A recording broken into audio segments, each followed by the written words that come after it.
That hurt. Then what is this thing? Gio should never play for US men's national team again because of the action of his parents. What an idiot! Oh! What type of Muppet does this? It's Muppets. Absolute Muppets. I'm not going to be the best person to give a whole explanation here, but that's...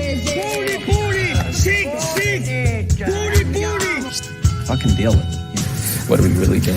Yeah, I can agree with that. Throw a zebra in between a tarantula and an elephant. Has been nothing more than a sham. Yeah, we didn't play well, but you know what? At the end of the day, we got the job done. It's going to be a good time for sure. Oh, sex with the first cousin would indeed be incest. And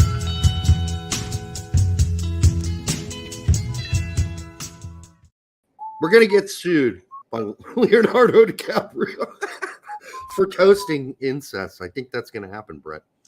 No, I don't think we'll be fine. I didn't know you rented John Lennon's old living room. Yeah, that's what it looks like. I like to play the piano back here every now and then. I play a mean chopstick. I would love to hear you try to play piano. Dun, dun, dun, dun, dun, dun, dun. Yeah. Can you play piano? Fuck no! I said I could play chopsticks. What part of playing chopsticks makes you think I actually play the piano? You know, I bet you could play the harmonica. Most people. Sure, why not? I think I could teach you to play the harmonica. It's not that. Let's see here. All right. I play the Charlie Brown, the back part of the music of Charlie Brown. You know, dun dun dun dun dun dun. It's three chords or three notes. Dun dun dun dun. But then you got to go to dun dun dun dun dun dun dun. That's really not that hard either, though. You can learn that. You just got to find which one. Yeah, I could definitely teach you how to play Jaws. Oh, there! Come on, bro! Dun dun dun dun dun dun. It's just the two farthest to the left. You just dun dun dun dun dun dun dun dun dun dun. Yeah, it's not really that hard. Welcome to the Straight Red Card. We are back. It is a Thursday, and surprisingly, there is a lot to talk about. I didn't know. It's crazy how much there is to talk about. By the way, I looked into, so in the comment section, you know, in the show, we talked about the ruined hand job thing. And I was like, why would anybody want a ruined one? Apparently, the guy I can't remember who it was in the chat said, no, it's about this thing called edging. Edging. That's where you get almost there, and then they go, nope. And then they get you rubbed up again, and they go, nope. And then I guess when it finally happens, it's just a massive explosion. So there you go. That explains that part. I guess it's slightly different than blue balling. So yeah, it's like short term. There is no blue balling. Oh. Short term blue balling. All right. The turd in the background says, "Welcome to the 11 Yanks show." The what? Don't use fake names like I swallow gum. Man, that is taking it back, turd. That's taking it back to the roots of the show, like 2 years ago, when somebody pulled that on Pete. That was just freaking hilarious. Dixie, made our animated skit from the World Cup. Yeah, it did. It did. Yeah, it was a building, and it flashed by while Derek was speeding off to the porn store. And now that episode, by the way, will never be seen because Pete eradicated his old shows. Remember?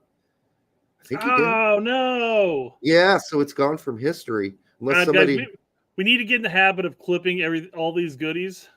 Yeah. I mean, when I say we, I mean you and I do, so that way we always have them ready and available. Right. I mean, we could have put a compilation together by now, just for Pete's show alone. There's been so many. We can still get some good ones in there. Yeah. Mike, Hunt smells and no stepsister talk. Wait, wrong show. Welcome back to the Straight Red Card. Yeah, Pete doesn't do stepsister talk, and that's understandable. It's an audience. It's an expertise, right? Only certain people have. Will Derek eat crow live? Have I on the show yet? Did I eat it once? Well, we ate crow when we talked about Acosta. Although now in hindsight, obviously, I think we ate crow premature there. Yeah, that was a little premature crow. We called Kellen out. Said you're garbage. You shouldn't be on the team. The next two games, he absolutely balled. This was before the First Nations League. Yeah, and we're like, well, shit. Hey, when we're wrong, we're wrong. We're sorry. But again, over time, we were right. We were right over time. He was on his way out. There is no doubt about it. Chris Gary says, like and subscribe and share it with your grandma. Absolutely. Especially the last part, if you still have a grandma. If you don't, sorry to hear it. I don't have one either. I'm there with you. Also, Brett, the question I was going to ask you on the last show that we never got to ask because the show ended was I found that stream I Swallow lives on. Oh, we got to clip that then. Maybe it happened before they started doing ads or anything. Yeah, send us a link, Chris, and we'll go clip it and we will save it for history's sake. So this was part of an empathy study, Brett. I really wish I would have remembered what you asked me after the show and I could have been prepared for this, but I'm not. Well, this was an empathy study, and they had a bunch of men in the study, and they asked them, if you were a woman and you were attracted to men, what act would you have the hardest time doing? What sexual act would you have the hardest time doing? Because, okay, come on. Don't look at me like that. No. I was waiting for you to finish, Derek. I already have my answer. Well, I mean, listen, I'll let you answer first. Let's Okay. do that. But I was going to give you an example. No. The sexual act, I'm just going to say sucking cock because it's so personal. It is very personal, but it's not like you haven't ate some pussy in your life, right? Yeah, but that's well. I'm just saying, from my standpoint, if I have to match myself a girl in the dudes, I guess I'm still at that point, kind of leaning into the fact that I've got my mentality right now. Yeah. So I don't even know what it'd be impossible to be pathetic as far as any form of what you may or may not be into if you were the opposite sex. It's hard to be that empathetic if you're not really attracted to a man and you have to pretend in your mind that you are, and then think of the one act you didn't really want to do if you were a woman. I don't know. Like, I mean, there have been times in my life where I've said, damn, this girl is crazy. She'll do anything. And then you're like, whoa, I could never be like that, I don't think. Or maybe I could. I don't know. It's hard for me to have empathy in a study like that because it's like we always talk about Disneyland. I can't pretend. It's not easy. But you're right. I think that would be the most difficult thing, like especially the deep throat aspect of it. Because I mean, I can't swallow pills without gagging, for Christ's sake. Seriously. Yeah, you're fucked then, yeah. My gag reflex is out of control. Ironically, Derek, I've got something that kind of goes along lines with this on Okay. my fluff, and I was trying to really think about how I was going to kind of lead Transition? into this. Yeah. Without just saying, "Hey, Derek, check this out." Speaking of cocksucking, okay, here it is. Trojan pre-owned. Come on. It's been triple washed and sanitized. It's just like new, Derek. It's re-lubricated. I would love it if this were an actual real product. Oh man, but Is man, it? no, of course not. Of course not. No, this is all Photoshop, but it's Okay. reduce, reuse, and recycle. You know, It is rubber, right? Which is a pollutant. Because you know, you don't want think of the turtles, Derek. Think of the turtles. You don't want bags and bags of used condoms buried underground for centuries because it won't. Maybe they are biodegradable. I don't know. But a biodegradable condom seems dangerous, right? That doesn't offer much protection. Just think of the civilization 1,000 years from now. Oh, back in the early 2000s, they used pieces of rubber to go around their male members. Well, and we only know this because we found a plethora of it in this trash landfill center that they just throw away all their waste instead of reusing and recycling it. Yeah, because I don't think they're biodegradable. And we've been cloning them all. I mean, yeah, I mean, if they're biodegradable, like, what if you had a really long night? You know, sorry, babe, it broke. You know, it's starting to biodegrade inside of you. Okay, this is horrible. All right, what have we got next? Speaking of Trojans, well, speaking of civilization-ending events, there's a corgi-sized meteor as heavy as 4 baby elephants hit Texas, according to NASA. Okay. What did it do? Well, it indicated to the rest of the world that the United States will do it. No one goes to greater lengths than Americans to avoiding using the metric system. That's true. That is true. How many meters is this meteor? It's a corgi size. And it weighs as much as 4 baby elephants. I think the good news about the meter and the yard is they're close. They're not close enough to like build anything. If you want to do measurements, they're not going to work, but they're close, right? Roughly a meter, kind of a yard, kind of, but not. It's the equivalent of when a ref counts out 10 yards for the wall. Depending on how long your legs are, that wall could be 13 yards or it could be 7 yards away from the ball. Yeah, you got those little tiny guys with the short strides. Yeah. They count off 10 and you're looking at the wall and you're like, that's like 6 yards away. What the hell? How am I going to get that over this wall? Okay, go ahead. I'm sorry. I was going to. Oh no! I mean, I've got more fluff. But did you have anything else you wanted to add in here? No. Let's just head on to your fluff. I mean, I think that's good. I've done. Oh, I did want to add. Did you see the Gemini AI black Nazis? Sorry, what's up? Sorry, I had some audio playing there. What's up? Gemini AI. When somebody asked them to create Nazis, they made black Nazis. What the fuck? I did see that, yeah. What the hell, man? How fucked up can you make something? And apparently they are going to lose millions of dollars for this horrible thing that include everybody. Include everyone. That way you don't have to worry about black Nazis making black. I mean, that's just atrocious thing to do. Well, yeah. And it gets even worse, Derek, because I asked Gemini to make a video of Twitter ISIS, and this is what they came up with. Oh, well, they'd only come up, honestly, that Pete would be left out. He would be an Asian guy or something by Gemini, right? Because they didn't want white people in the Gemini AI, right? That was kind of like their specific thing. I'm sure they're okay with throwing them in with ISIS, but yeah. Okay, well, they made black Nazis and an Asian Nazi too. An Asian Nazi too. Like, all right, this is crazy. Just Chris Gary did find it terrible compared to some of the other guys. Ice Wallow Combe. Do you guys think Mark Kennedy did a solid job today, considering we haven't seen much of him? And I was terrible. Oh, they didn't get a tax reaction to it. Tax, like you don't want to read that again. It took him a second because he almost did it before it cut off there, but he does a double take, like, wait, what? Did you just read that? And Pete never really understood it from what I remember until later. But yeah, we'll save that. We'll have to put that into the next intro that I make in I don't know, a week or so, right? Poor Pete. We need to find some tax ones too, man. He's gotten nabbed a couple times. Yeah, no, but we haven't done our due diligence and got those. Yeah, no, I should.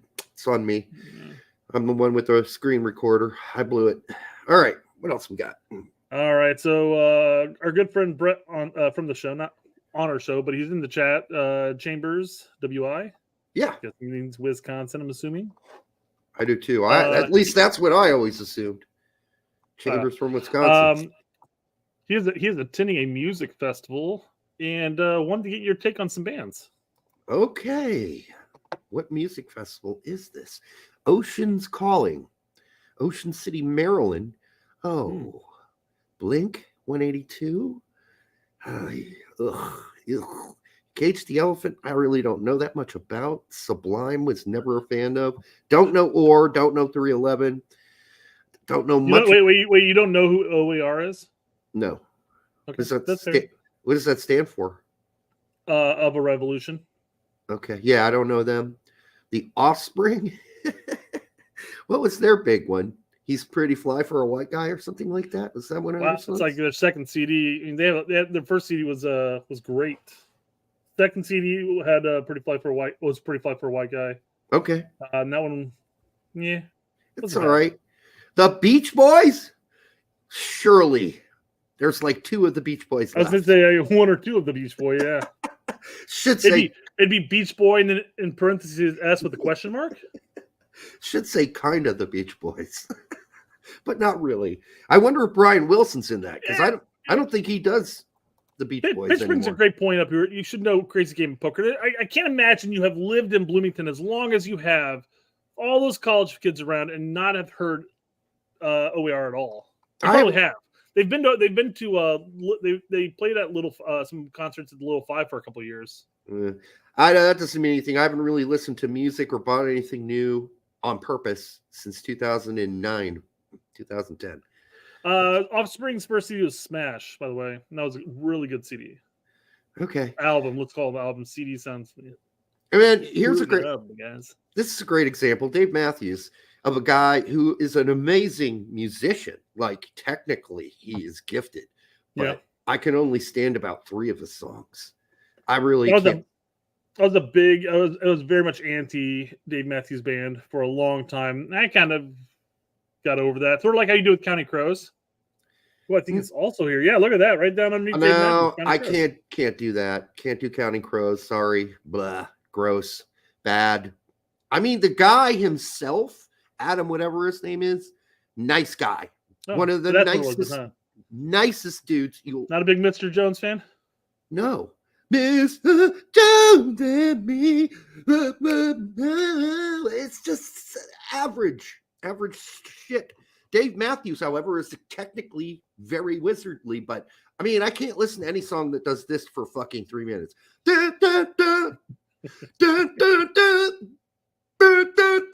I'm done with that. I like anything about it. That's just that's a taste thing, probably more than anything else. But yeah, Boys to Men, they had some good stuff. Bare Naked Ladies basically made it because of their name, because it went up on the billboard wherever they played, and people were like, "Oh my God, they're going to be Bare Naked Ladies there tonight," and everybody show up. Bare Naked Ladies music is nothing to write home about by any means, but it's catchy radio music. You know. I hate catchy radio music. So I know. That's a problem. You're your own beast. That's why I wanted you to go over the bands here. Yeah. I mean, Blues Traveler. I see that. That's not so bad. I like Blues Traveler. Yeah. Very good. The hook. I mean, they're not my favorite band, but I kind of respect what they do. Yeah. I don't know a whole lot of these bands on the bottom. You don't know Pigeons playing ping pong? Never heard of them. Neither have I. Never heard of Pigeons. Big Head Todd and the Monsters? I do remember them because they were around. Lisa Loeb? Oh my gosh. I didn't. Wow. She's still around? She had like one song. Wow. Right? Yeah, she really did have one song. One hit wonder. Okay, well, that's an interesting lineup. The band I'm least interested to see in this entire ensemble is going to be Sugar Ray. Oh, I can't stand What a Sugar bunch Ray. of fucking sellouts. Ugh, Puko. The Hives. That sounds like a band I should know. For whatever reason, it's ringing a bell, but I'm not matching it to any music in my head. So there you go. But Blink 182 being the headliner, really? Ugh, Jesus. Just me. If you like them out there, that's fine. I am a music snob, so I'm making that very clear. Do not take my opinion and go, man, he must think less of all of us. No, I don't. I just think that music sucks. And that's my opinion, and I'm allowed to have it, and you're allowed to have yours. Well, you're not a big fan of the pop punk? No, I'm not at all, because it's all fakey garbage. And all the one band on the verge of that I can stand or could at times was what's the guy with Joel? What's his face? As the lead singer. Hey, sings like this all the time, but he's American and he sings like he has a British accent almost. They were punk. They were huge. Hey, they survived through like Certainly not talking about Green Day, right? Green Day. Thank you. It's not Joel. Billy Joel first. Billy Joel Armstrong. Well, he stole Billy Joel's name. Billy Joel. Yeah, that's it. I could there were some albums they did that were all right. I'm protesting Green Day right now. So I didn't like their original albums. I thought those sucked. But then later on, they made a good one, and I'm like, okay. Take it back. No, their Dookie was a great sound or album. I don't know which one that was. That was the very first one. I wasn't a fan of that one. It was too poppy for me. It's like the most well-known songs of Green Day ever. Everybody knows that shit now. I liked when they got darker later on. It was like album 3 or 4. Can't remember what it was. They got really dark. Like the whole album's like really dark and nasty. That's what I prefer. I like dark and nasty. I don't like poppy and happy or songs about how the world doesn't understand me. I'm so misunderstood. Whatever, dude. No, you're not. Okay? Let's quit pretending. All right. That's good. Case on Dookie, you had a song that was all about masturbation. I mean, that one I would have approved. Yeah. Basket Case is another song about him like being so crazy and out of his mind and like nobody understands me because I'm crazy. Okay, you're crazy. Great. Congratulations. Society not exactly how the song goes, but okay, yeah. Society doesn't understand me. That's probably a better description there rather than throwing the valley voice and all that stuff. Yeah. Society doesn't understand. I'm sure they understand you just fine, which is why you're selling so many goddamn records, you moron. Okay, here we go. So quit whining about how nobody understands. Yeah, believe me, you're not that much of an outcast. I can name Masturbation you. Masturbation song tells you how old Brett was. I guess it's about the time period. Yeah. Really? So Dookie came out, I think, in 95, 94, 95 area. Okay. No, that would have been a little early for me, I guess, actually, but 95, 94, that's the end. That's the end of college for me. So it was good times. I didn't need to jerk it too much back then. All right. I was busy. All right. Thank you, Chambers, Wisconsin, for that interesting non-soccer football tweet. Yeah. Enjoy your time. Have a good time. The darkness is going to be there. Yeah. I don't like the band, but I love the dude. I love his music review page, the lead singer guy, whose name I all of a sudden, okay, Justin something rides again. I don't know. Somebody's going to know it, but I love his YouTube show. Awesome guy. Smart as all get out for sure. But that was never really a huge fan of the band. Just trying to think of the Darkness's big song. I believe in a thing called love. Yeah. That was a pretty crazy song. I will give it credit for its their music video was catchy on that one. It's kitschy, kind of, very much a niche, like kind of heavy metal, but not, and then kind of a joke and not. Justin Mountain rides again. How can I not know this guy's name? I can sing the intro to his song, but can't remember his name except for Justin something. Anyhow, we can move on. It's 23 minutes. We can. So it looks like Chris Gary may have Hawkins. Over.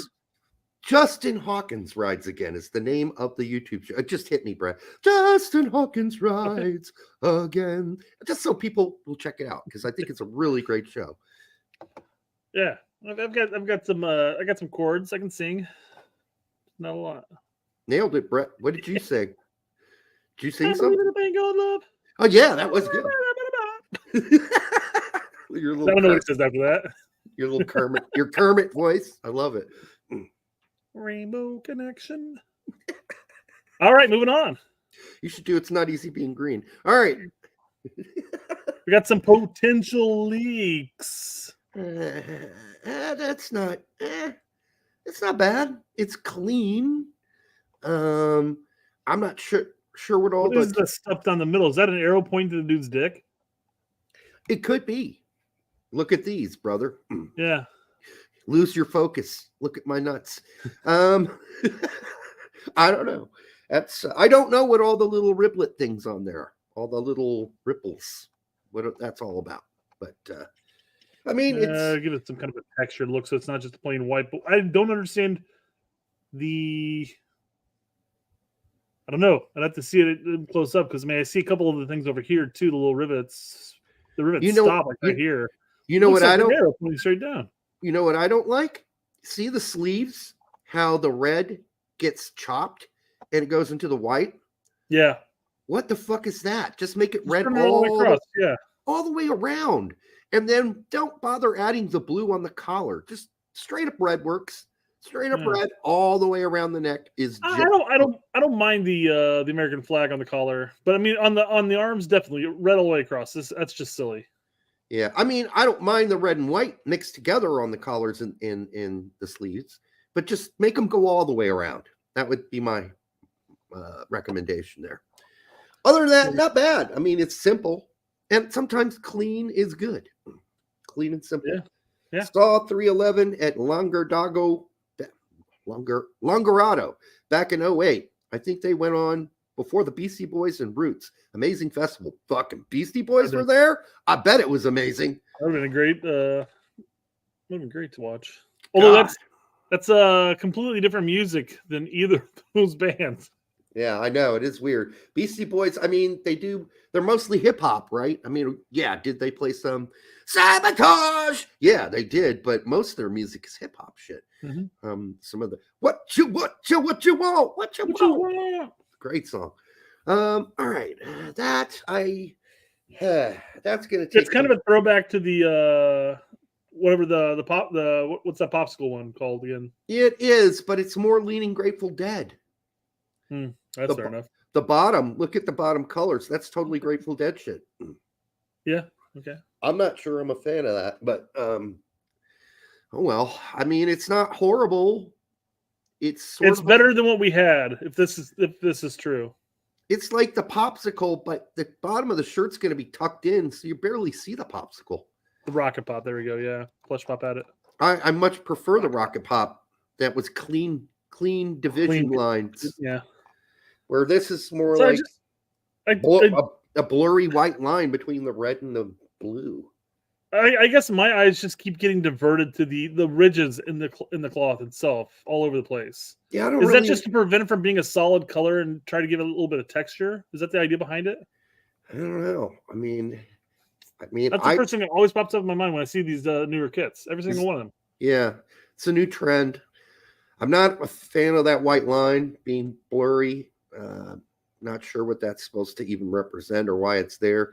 Yeah, I'm not a fan of this one. I would give this one a D plus. Kind of indicates in this one like the colors do bleed.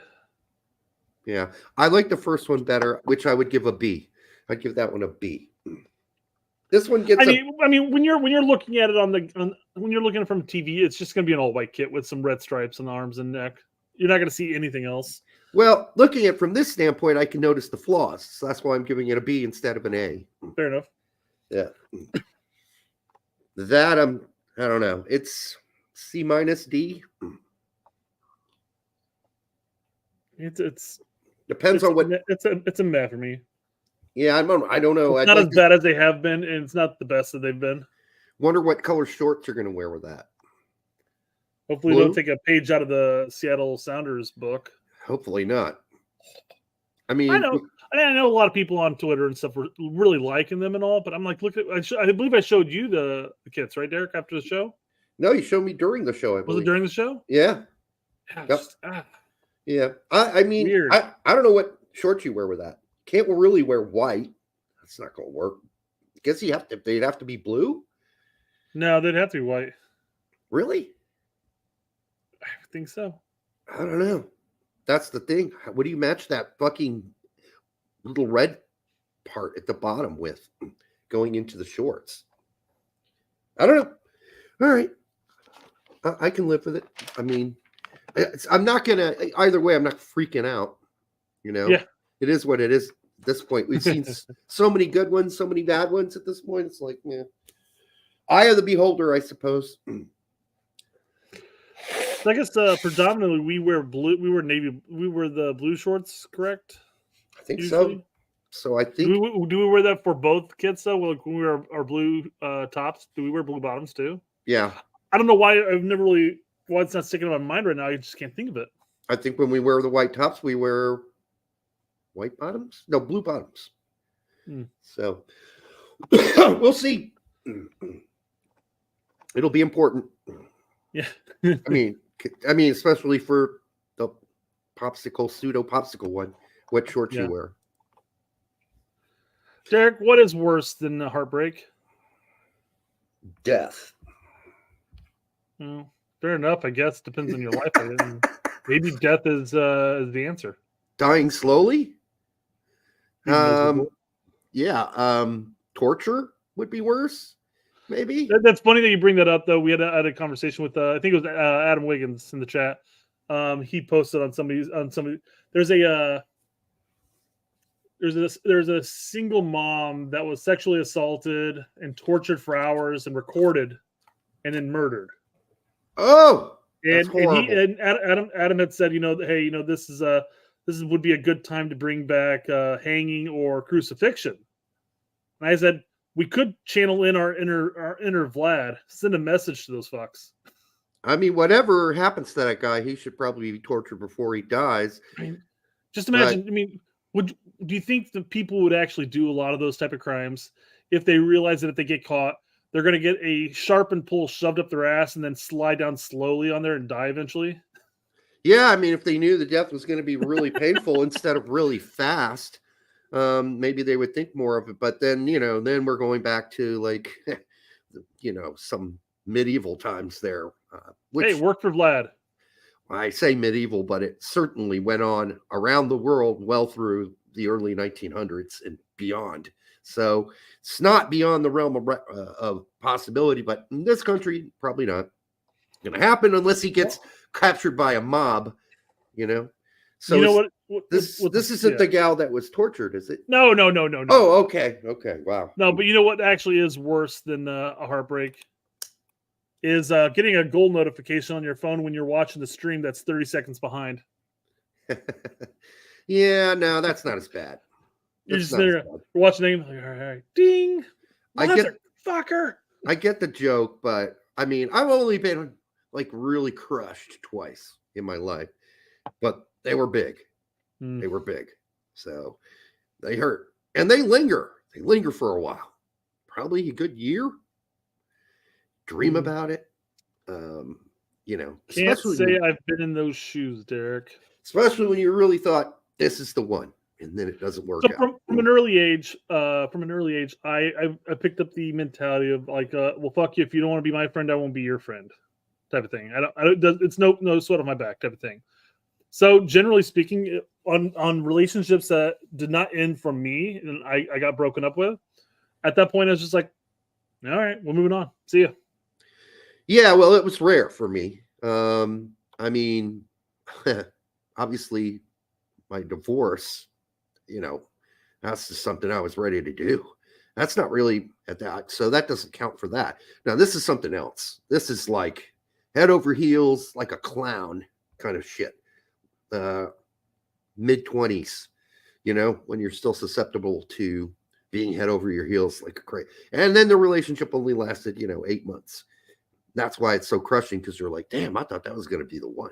And that shit did not work out. And it was my fault. I fucked that shit up. Anyhow, don't want to get into it. But yeah, heartbreaking stuff is tough to deal with. I had a long-term relationship going from high school into college and stuff like that. And when she ended up breaking things off, I sat there and listened to her talk. And then I go, so long as this doesn't ruin our sex life. And then at the end of it, she goes, why does it feel like I was the one that I got dumped? I'm like, well, that's a good joke. Yeah. The tough part of one of my breakups was then we couldn't actually break up. And it just kept going on and on. Like every time you thought, all right, this is it. It's over. We'd run into each other at a show or something and we'd hook back up again. And it started all over again. And she was brilliant, smart, beautiful, everything you can name, all the things you can list. Anyhow, it made for good songwriting. That's for sure. Yeah. There you go. Great for songwriting heartbreaks. All right. Well, let's get back into soccer topics. We're done with the fluff, people. Yep. Only 35 minutes into, we had a couple of soccer. There was some soccer stuff in there. Yeah. We split it up a little bit there. So there's some Paul Pogba news out in the world going on right now. Derek, you're not fully aware of this yet, are you? No, I have no idea what you're talking about. So I mentioned pre-show telling Derek that, hey, we got some Paul Pogba news, and he looks at me and I go, yeah, the French guy that plays for Juve. He goes, yeah, is he back? And I go, not for another 4 years, Derek. Not for another 4 years. Holy shit. Max Bretos says the culmination of one misstep after another, but still, how could it come to this? 4 effing years, cautionary tale for uber talented starts, because Paul Pogba has been banned from football for 4 years due to doping. Yeah, he might as well just retire at this point. Yeah, I think that puts him like between about 32 and 34 by the time he actually gets out of his 4-year vacation. Yeah, paid, not being paid vacation. Man, what a dumb thing to do. But yeah. I suppose if you're injured, sometimes if you're injured, you want a quicker recovery. You use drugs, steroids, things that might be banned. I dig the confidence it takes to wear Paul Pogba earrings. I guess. Yeah. Yeah. So, where's my post? My post was right here. I go, I heard he's challenging their decision under the circumstances that he ate at least 3 poppy seed muffins before that morning. It sounds like it could work, says Brett Max. We're going to get to Max later, by the way. Or should we get to it now? No, I have to pull it up still. I didn't even. You told me about it, and I never went and looked for it, I guess. Oh, no. It was on a show. Oh, it's actually on a show? Okay, there we go. Yeah, you can bring it up. Then, yeah, go for it. So, Max did buy the whole fucking ruse of Brooks being in the 60. All right? What, he was listed 59th in the 60 as an afterthought and out of alphabetical order. No, Max. That was a ruse. They had no intention of ever calling up Brooks. They just added him at the very, very, very, very, very, very, very end to make people like you think, oh, looks like they're talking again, and they smooth things out. No, they have not. So let's just make that really clear. I'm surprised that they put the FC Dallas kid behind him at 60. Why not throw him in the previous second list and then just have Brooks at the very end? Right. Or maybe they did that to make it look like they weren't just throwing him in the list. But it's so obvious that they were. But even funnier aspect of it is if they were to actually have alphabetized both lists properly like they used to. Yeah. Nobody would be the wiser. No one would have been the wiser. We'd probably still be guessing it, but it's so obvious. Yeah. We did miss a snub. We missed a big snub. I know Larry got all his panties up in a bundle about I wasn't Sabi. I wasn't, demonstrative enough because I didn't say he definitely got a total snub. He got screwed. I said one guy that should probably be upset is Sabi. Well, I believe I responded to him on that too, because I said that actually, well, Derek was saying that's not really a snub if you're on the part of the list where you're not going to be playing anyways. Right. You're not going to be called in. It's like okay, sure. I guess he could have been called in, but you actually said, well, if somebody was going to be pissed that they weren't that they might have actually been snubbed, it would have been Sabi. Would have been Sabi. And the other guy that got fucked that we left off. Damn, we were trying not to swear this show. We're fine. That's one. Okay. Was Fossey. Fossey got screwed. He got screwed. By the way, when I say we don't want to swear, the one word you really don't want to use, because we're going to swear, but the F word apparently that's what's been killing us the whole time. That hurts. We just figured it out, by the way. So even though in our intro, Landon Donovan says it. He says it in our intro. Yeah. That doesn't seem to hurt us. But when we do it, they demonetize us. So there you go. Well, any form of level of consistency. And as you guys are all fully aware, when Derek and I start talking about a topic that, really draws out the passion, it might be every third word. Yeah, right. I mean, apparently you can do it 1 or 2 times, but any more than that, and they demonetize you immediately. Yeah, So. I feel like there has to be like a quota per hour. Like you're allowed to drop 2 F-bombs an hour because we're on here for almost 3 hours. I mean, that's tough for us to just hit one. Exactly. And that's also the notion as far as how ratings work on movies. Right. So, you ever see the movie Be Cool? Nope. So John Travolta. Have you ever seen Get Shorty? First off, Yeah. Yes. So Be Cool is like the sequel. I didn't think Get Shorty was that great, so I was definitely not going to go watch Be Cool. A fine movie. I think Be Cool's better because I like The Rock and I like Andre 3000. I think Vince Vaughn was Vince Vaughn? Yeah, Vince Vaughn was great. Basically, everybody who wasn't a main character. I love all the side bit characters in that movie. But he's talking about at the very beginning of the movie. He goes, "Hey," because he's now in the movie industry. He goes, "Hey, did you know that if you want to keep if you don't want to get a rated R rating, you're only allowed to drop the F-bomb once?" He goes, "No, really? What do you think about that?" He goes, "You know what I said to them? I said F that." He actually says the F word. Right. And that was the only F-bomb in the entire movie. There you go. Okay, so Fosse, Savi, both. I mean, if you want to say the whole 60 group, they definitely got screwed, actually. So, yeah, Derek, you want to know who else is going to get screwed? Not talking about snubbing anymore. On your wife?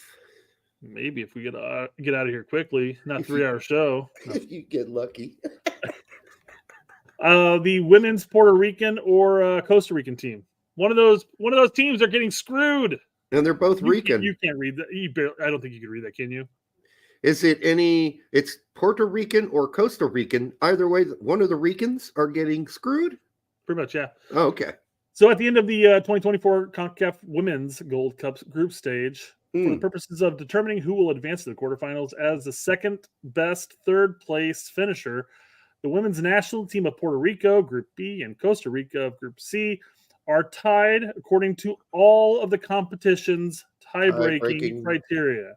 That's points earned, goal difference, goals scored, and lowest number of points based on yellow and red cards. Mm-hmm. That's how deep it goes. Yeah, I know. They tied it all. Yep. So, per the 2024 Gold Cup Women's Gold Cup regulations, in this scenario, a draw is the only remaining option to determine which team progresses to the quarterfinals. So they're going to stick their hand into a hat and draw a name. They used to flip a coin. Well, that's just as bad. Yep. They used to in the old days. They flipped a coin. It's the exact same odds, obviously. Well, you know what they should do? You get to pick 10 players that are going to kick, and then it's not going to be a penalty kick because that sucks, penalty kicks. But the goalie of the opposing team has to go into the goal and bend over, ass towards the kickers.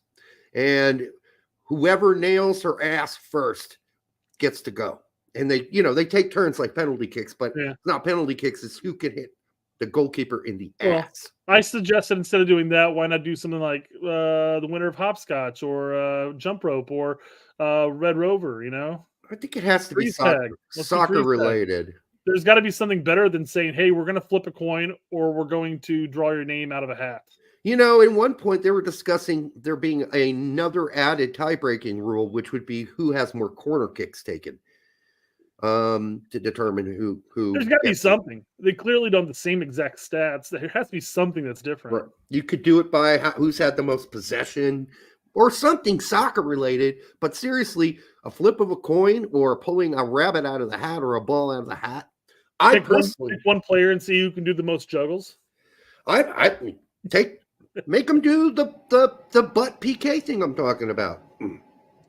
I think that'd be funny, and you could actually televise it, and people would watch it. They would, especially if the goalkeeper had to pull her pants down or his pants down in the case of the men.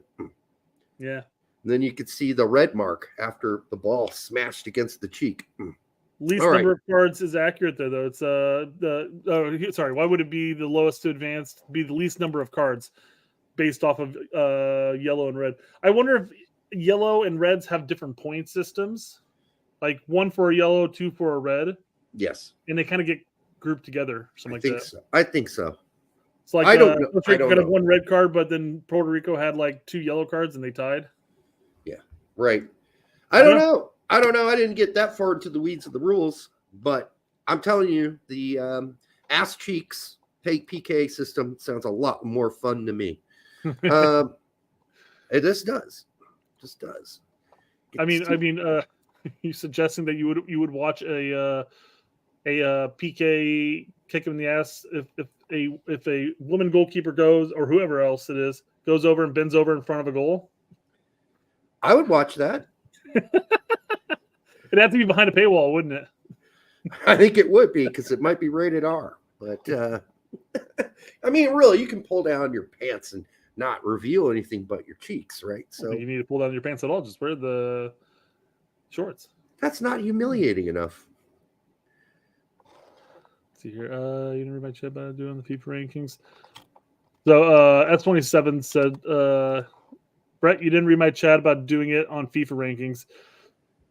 Doing it? That's just rough. Is that it'd be rough for Puerto Rico, I guess.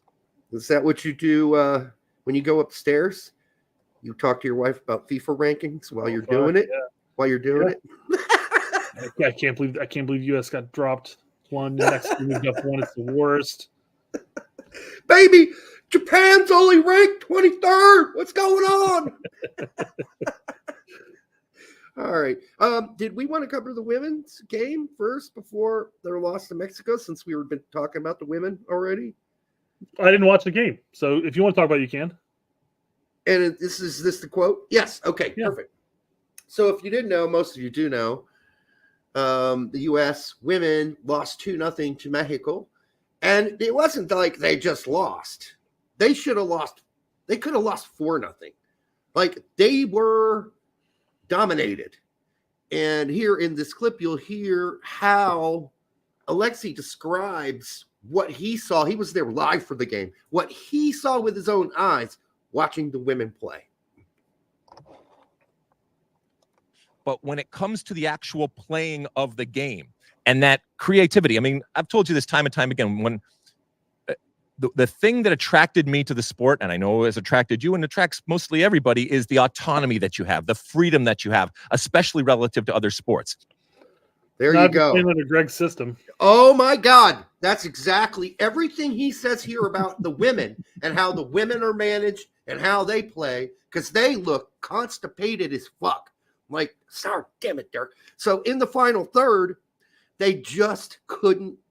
They had no ideas. They were clueless, and they passed the ball around and played out of the back like a bunch of freaking robots, just like the U.S. men's national team.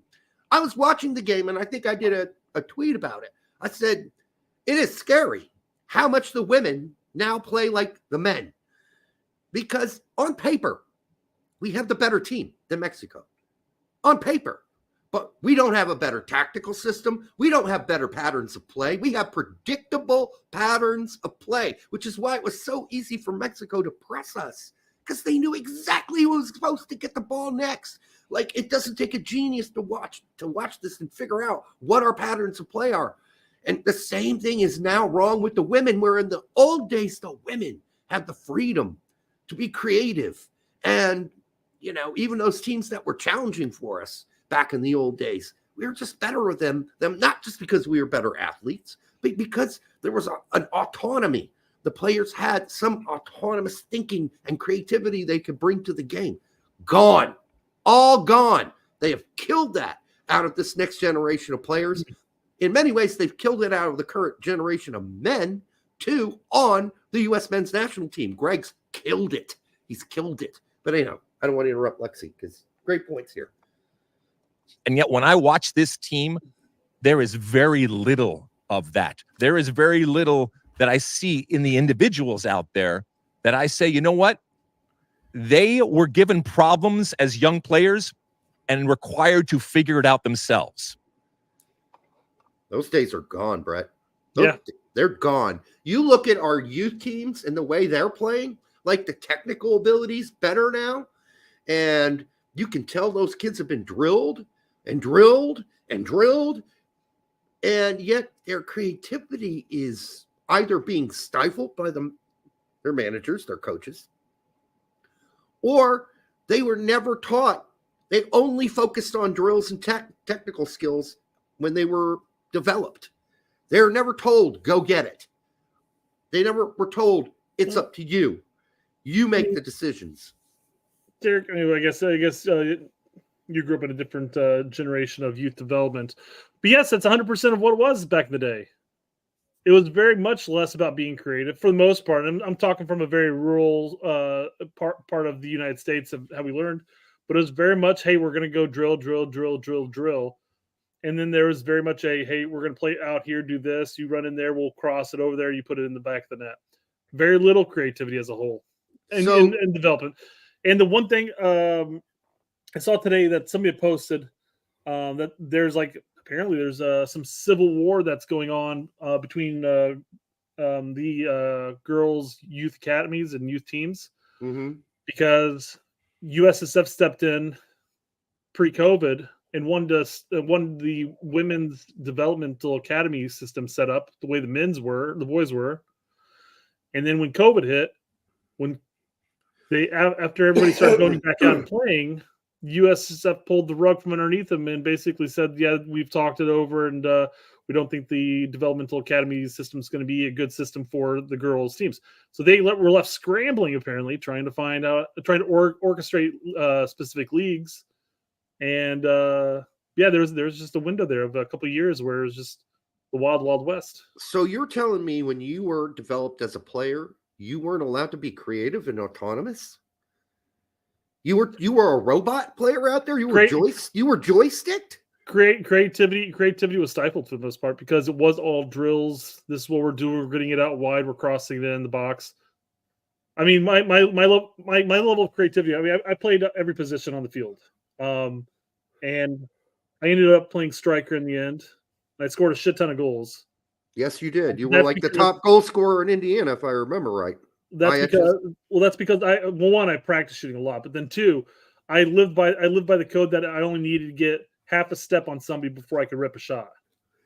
No, I don't need to take somebody with some fancy move or anything like that. I just take them at pace, get past them a little bit, and rip a shot. That is night and day from my era. We did no tactical shit whatsoever. We had the same shit that Manchester United, the same basic stuff that Fergie would have and set up with. If one back goes up, the other back stays back. If one midfielder goes up, the other midfielder holds. That is as simple as it got. And we got no other direction than that. We were told to be creative and make shit happen. Now, we had some pattern of play. We played a lot of balls down the wing. But other than that, because we had fast dudes, Sam Smart and Mark Dick were like two of the fastest guys you'll ever find on the wings.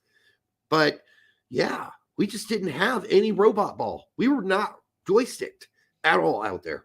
Now, would we have a time in practice where the coach would grab the ball and he'd throw it to a player, and we'd be the whites and they'd be the yellows or whatever outfit, the little practice things you put over. And he'd say, this person that has the ball, where should everybody be? Where should you be? If this guy has the ball and everybody is where they are right now, I want you to give you 5 seconds to move to where you would need to be if this person had the ball right there. So we did some of that, but not a whole lot. And it was this basic stuff about covering lanes, but it was never about you got to pass the ball here, and then we'll do a triangle over here, and then we'll get it. If that doesn't work, you throw it back to the center back. Nobody talked about that crap.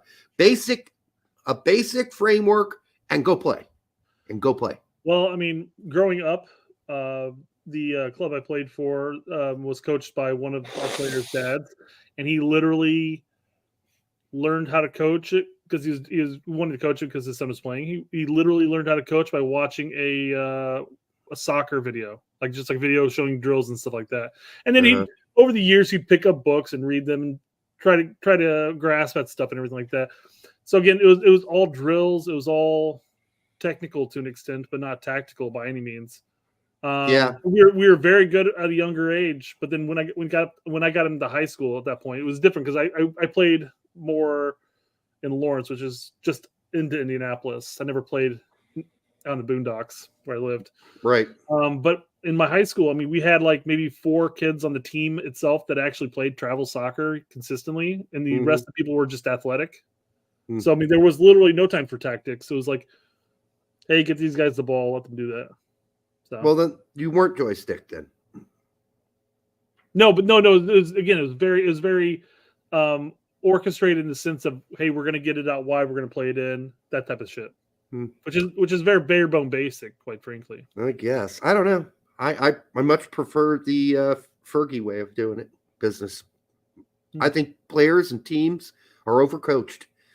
And, it's a lot about arrogance. A lot of it's arrogance. It's my system, right? But even Pep says in the final third, nothing. I got no plans. It's all about creativity. They do what they do. And that's how it should be, at least in the final third. So you don't just pass the ball around the box all night, which is what we do, which is what the women do now. The women never used to do that. That's what they do now, too. It's pitiful. But go ahead and finish Lalas up. He's good. He's good on this one. Maybe we can have him on the show. And in our effort to give them resources and opportunity, maybe we have spoon-fed this generation in everything, including every single touch on what they're supposed to do. And that blew my mind. Maybe it shouldn't, and maybe I should have seen this earlier, but it was front and center in that game against Mexico. But he never says this about the U.S. men's team. Only the women. He only criticizes the women. What about the men? They look the same constipated way. Like every ball is already pre-planned. Like, that's bogus. It's boring, too. It's boring. I mean, how many boring U.S. men's national team games have we watched? A lot. A lot of Berhalter. And it shouldn't be. Under Berhalter, some of the most exciting games were under Hudson and BJ because the cords were cut at least a little bit more. And Pepe said, yeah, I like playing for Hudson. Whereas BJ, he gives me more freedom to do what I It was under Hudson because it was like the first window or two.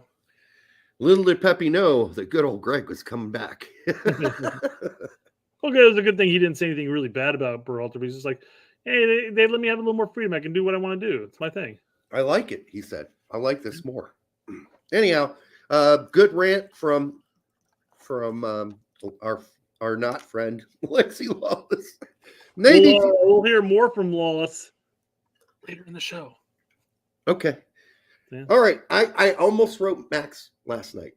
Almost. Max and said, all right, we're going to do it. Hook us up with Lexi. I think we're brave enough to have him on the show. I have no problem with having him on the show. I don't know. I just don't think he'll do it. I think he will say no. I think he'd look at him like, why? Well, he could have said the same thing about going on other people's shows who are shows that are less watched than ours at this point. Well, outside of Sam's show, who else did he join up with? Just Sam. Yeah. And Sam was doing bigger numbers than we were. He was, but he wasn't that far ahead. Sure. And I know Alexi's very sensitive about his critics, though. I mean, look, he called tact soulless. If he thinks tact is soulless, he must think we're complete fucking jerks. He must hate our guts. Say the least. The amount of garbage he gets on Twitter, I would imagine he would look at us as jovial, drunken people at the bar. He should. We don't ever tell Lalas he needs to end his life or anything like that. You know. No. We don't call him a scumbag. We just say, hey, that was a really crap take, buddy. We just bust his balls, sometimes loudly. All right, what else we got? Women lost. That's the bottom line. And they looked horrible. And they looked really angry at the end when they were interviewed, by the way. Somebody had mentioned that it was the first CONCACAF loss in 23 years. I think that's correct. And 13, no, because I think we lost to Mexico 13 years ago as well. Maybe they mistyped. Instead of putting a 1, they accidentally put a 2, but that they said 23, I think. So. But that was a massive upset. Like, this was not an upset. We got dominated. We got our asses handed to us.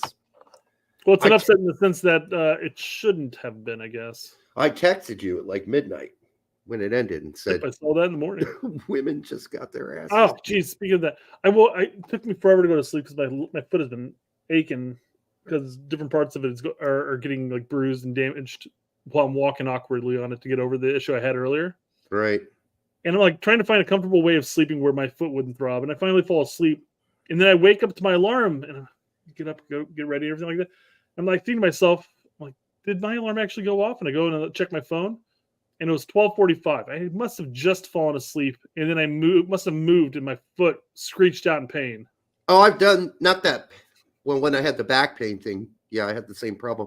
But I hate that when you wake up and you're like, for whatever reason, you imagine your alarm went off. Yep. And it didn't. You just dreamed it. I'm thinking so like, that sucks. But good news is I still have at least 5.5 hours of sleep ahead of me. I guess I know. That's the one positive note. Yeah.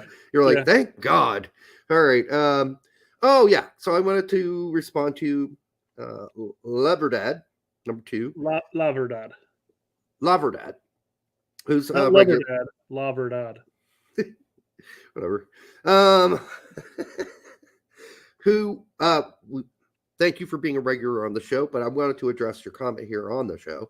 I never understand why targeting dual nats is always a panic. In every other sport, you scout the young players and try to get their commitment before they become in demand. Who put 7 goalkeepers in and not just add Guti and McGlynn and leave 2 at home? To me, that's called strategy and not panic. I think you guys should embrace people's interest in young players and dual nats, having a top prospect section each week, seeing how our youngest up-and-coming talent in MLS and abroad. We do that. We cover, by the way, we do. How many times have I talked about U21 games on the show and U18 games abroad? I do it all the time. We cover the Yanks abroad, and then you mentioned there's a segment now that MLS has started back up where it's like noticeable mentions or something like that, and you talk about the US players that are playing in MLS that are scoring goals and assisting, just like we do with the Yanks abroad. Now we can't cover every US player in MLS. That'd take forever. Right. Also, I will add, you are not listening to the whole song. The song goes, "Do not panic. Cap them now. Cap them now." That's what we're sick of because we can't cap them all now. But that's what we constantly get.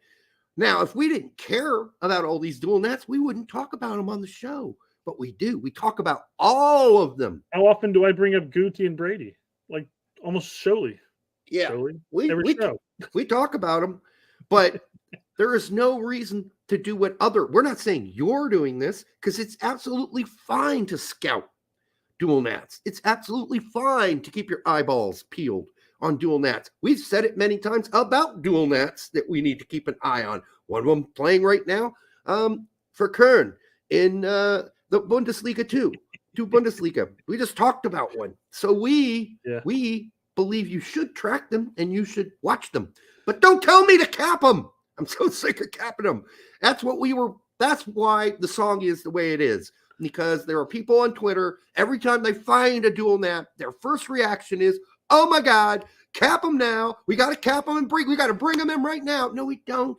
Plus the whole dual nat panic when sung sounds a lot like you're saying, "Do not panic." That's true. Do not panic. True. So,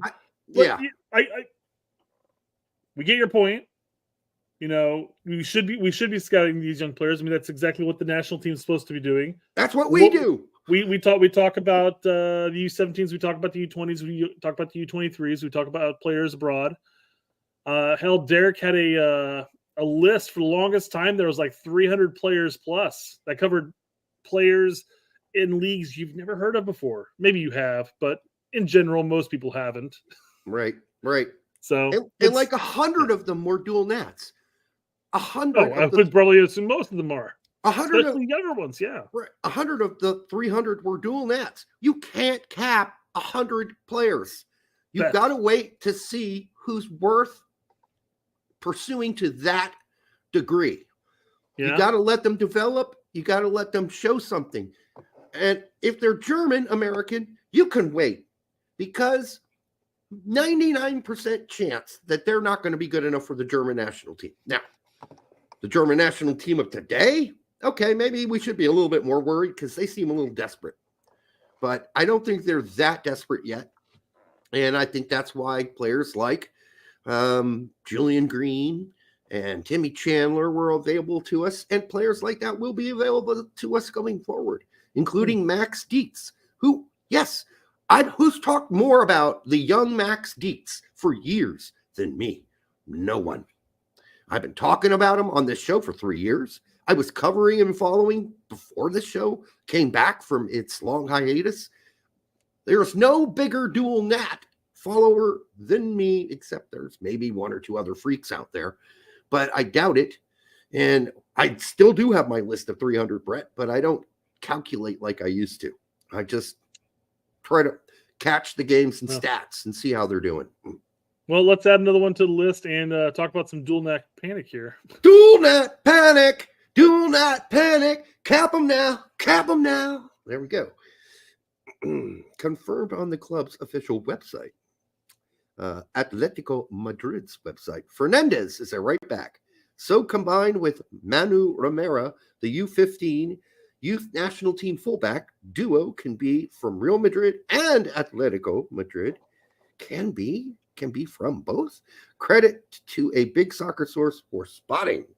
So Romero and Fernandez. So they're talking about two. So Fernandez is the right back. Guessing Romero must be a left back. I'm guessing, or maybe he's the right back, and they're just talking about the upcoming right back options here. So these kids are 14 and I believe 13 years old, respectively, or are they both 14? Last time I can't remember. I don't know, but they're extremely young. They're very young, and I hope they work out.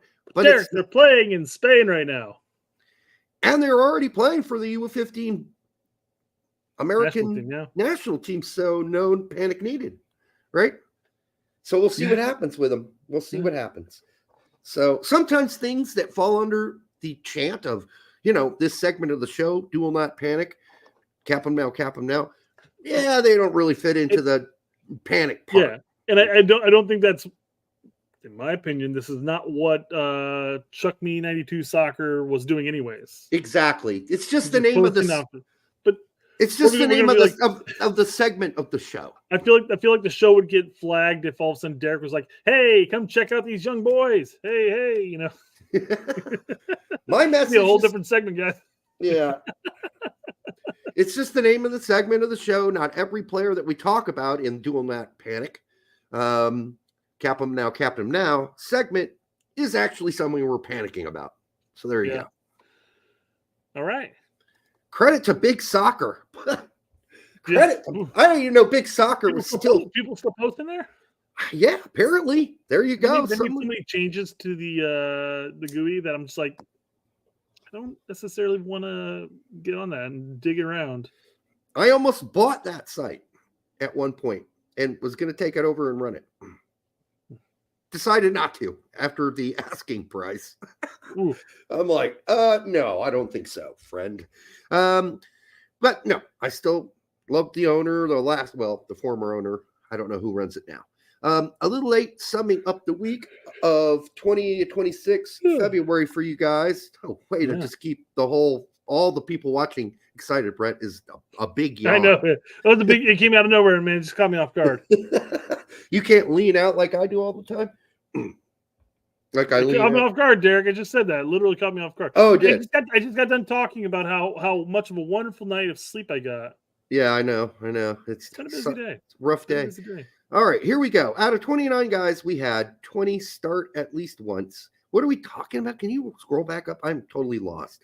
A little late summing up the week of 20 through 26 February for our guys in the top 7 leagues, but here we go. Okay, now I got it. Out of 29 guys, we had 20 start at least once, 4 subs, 3 Pine Riders, 2 injured, 9 with 1 goal contribution, 1 with 2. Best week yet at straight right. Will DGG choke them out? Yes, he has been. He will continue to choke them out. The whole 20 started at least once threw me for a loop, and then it started dawning on me that there's most likely players that have played multiple games in that 6-day window. Yeah, midweek games and weekend games. So there you go. Right. Like Gio. Gio played on the weekend, got like 10 minutes or whatever it was. Right. And then he played for 2 minutes or 1 minute on Wednesday. We'll get to that. Was that We'll Frank get there. Bolt? Frank That's Bolt? Frank Bolt, yeah. Hey, Frank. Thanks for the comments. So I wanted to bring this comment up because it brings us back to the whole topic as far as Yanks abroad, without necessarily doing the Yanks abroad midweek, which we could lump that in here in the end. What am I supposed to eat crow about? By the way, so I know when we get there. That was like for an hour and 10 minutes ago, Derek, that you just randomly thought about that. Well, I'm just wondering what part of the show is going to be about me eating crow. I don't even remember who said it now. And about whom? Are we talking Busio again? I can only imagine. That's the only time I've brought up crow in a long time. Okay. I'm not eating crow on Busio because I only said he was never going to be a major contributor to the United States men's national team. And that I still believe to be the case and true. So I'm not eating crow until that happens. When I say major contributor, I mean plays a game for the big boys, not the B team, not the C team, the big boys in a qualifying game. He's a starter or he comes off the bench and contributes. Then I'll eat some crow. Probably Gio. Probably Gio? Not going to eat crow yet on that. Although I'm close, as you saw on my Twitters, to pushing the panic button. I'm close. I'm looking at it. I mean, we'll get into Gio in a bit. Mm-hmm. Here's one BMR posted for us, Derek. I announced on the show a couple months ago about Matthew Olasunday's situation. It is not good. And his time in the lower leagues after leaving Man United were not good. And then he got an injury. And then when he did play, he wasn't very good. So he's been looking for a team for some time. Here we figure out he's going to the New Saints in the Welsh League. Signs for Welsh League powerhouse. Matt has been without a club since July 2023. An interesting move, but just glad to see Matt get back to playing. His career has been riddled with injuries. It has. But even when he hasn't been injured, let's be fair, he hasn't been very good. Mm-hmm. Regardless of where he's been. So otherwise, someone would have been willing once and since now he is healthy again to spring for him at least at League One, you would think, for crying out loud. But he couldn't even get a League One team to drop a dime for him. So time to go to MLS. Yeah, or I can't imagine at New Wales. Saints. I can't imagine at New Saints he's making more money than he would if he went to MLS at this point. I don't think right now he could play in MLS. I think he'd be a USL guy. And he'd probably still make more money at USL than he would playing for New Saints. I think so, yeah. But I wish him the best. But I think he's pretty much here we go. Here's another one. I don't know if I included him in the other show where I said, here's a guy you can put him right off as a U.S. men's national team contributor going forward. Matthew Olasunday. You can probably write him off. I think that ship had sailed years ago at this point. I don't know about years ago, but it certainly has sailed for the last year or so at least. Year and a half. Yeah, he hadn't really been playing much. And then right. I mean, we were all excited when he went to Man United. Don't get me wrong. But we didn't pull out our tallywhackers and start whacking it. We said, okay, let's see how this goes. Nobody here got like, oh my God, Matthew Olasunday's playing for Man United's youth teams. Oh my God. I imagine there were plenty of people who did that actually. We didn't do it here is my point. Oh, I got you. That's why I'm saying if you want a real balanced view, come here. We'll give you a calmer view of this. We'll tell you when to whip it out. Otherwise, leave it in. Leave it in the drawers. Leave it in the pants, in the underwears. Don't whip it out. Calm down. All right. I know most people here don't do that. That's why you watch the show. But a lot of people out there on X just whipping it out. You do that while watching the show. Just whipping it out left and right and breaking out the KY and getting to work when they should just be calming down and patient. Be patient. Be patient. All right. If I can still be patient, and I've been watching this game for 40 years, you can be patient. Okay? S27, there's some things you probably shouldn't say on the internet because the internet is forever.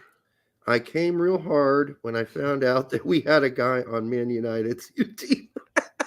That's exactly what you shouldn't be jizzing in your pants about any of this. Otherwise, they're at least on the U19s, right? Or seek help, because you really shouldn't be jizzing in your drawers for any of this, actually. So, yeah. All right. What else we got? The coach of Monaco has officially removed Balogun as a designated penalty taker. You don't say. You know, he's shooting 10% or 20%. You missed 4 PKs. I mean, 4 out of 5? You're asking him to get removed. Because 4 out of 5 ain't bad. Yes, it is. Yes, it is.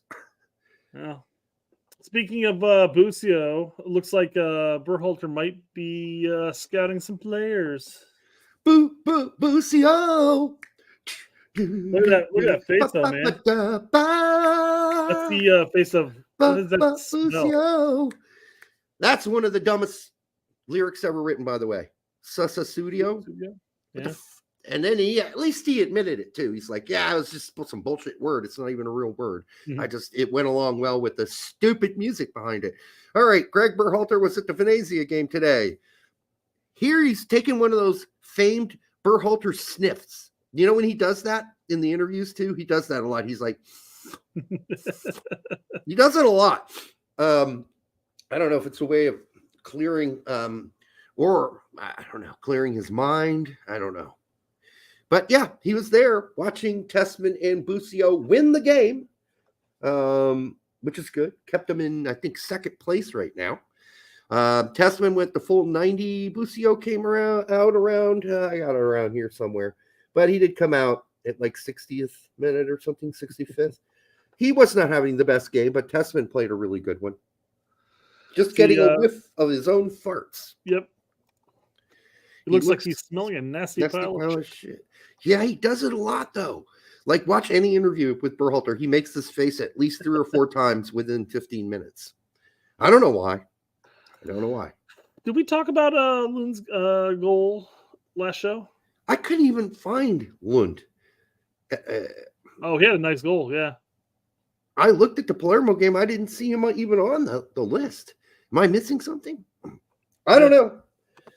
That was the weekend, so that's almost 6 days ago. Was this a midweek game that I missed? Could have been.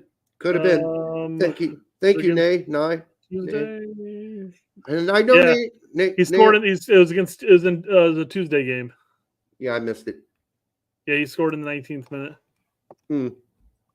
That's good because he hasn't contributed many goals this season. And while being somewhat of a regular starter, he's always yanked off. Always. Weird. Around the 70th minute mark. Every fucking game. So I was wondering, does he have like a physical limitation? Is he not in full fitness? Why do they always pull him out 70 minutes into the game? I don't know. I'm not an expert on that team. It's a Serie B team. I can tell you a lot more about Venezia than I can tell you about where Lund plays.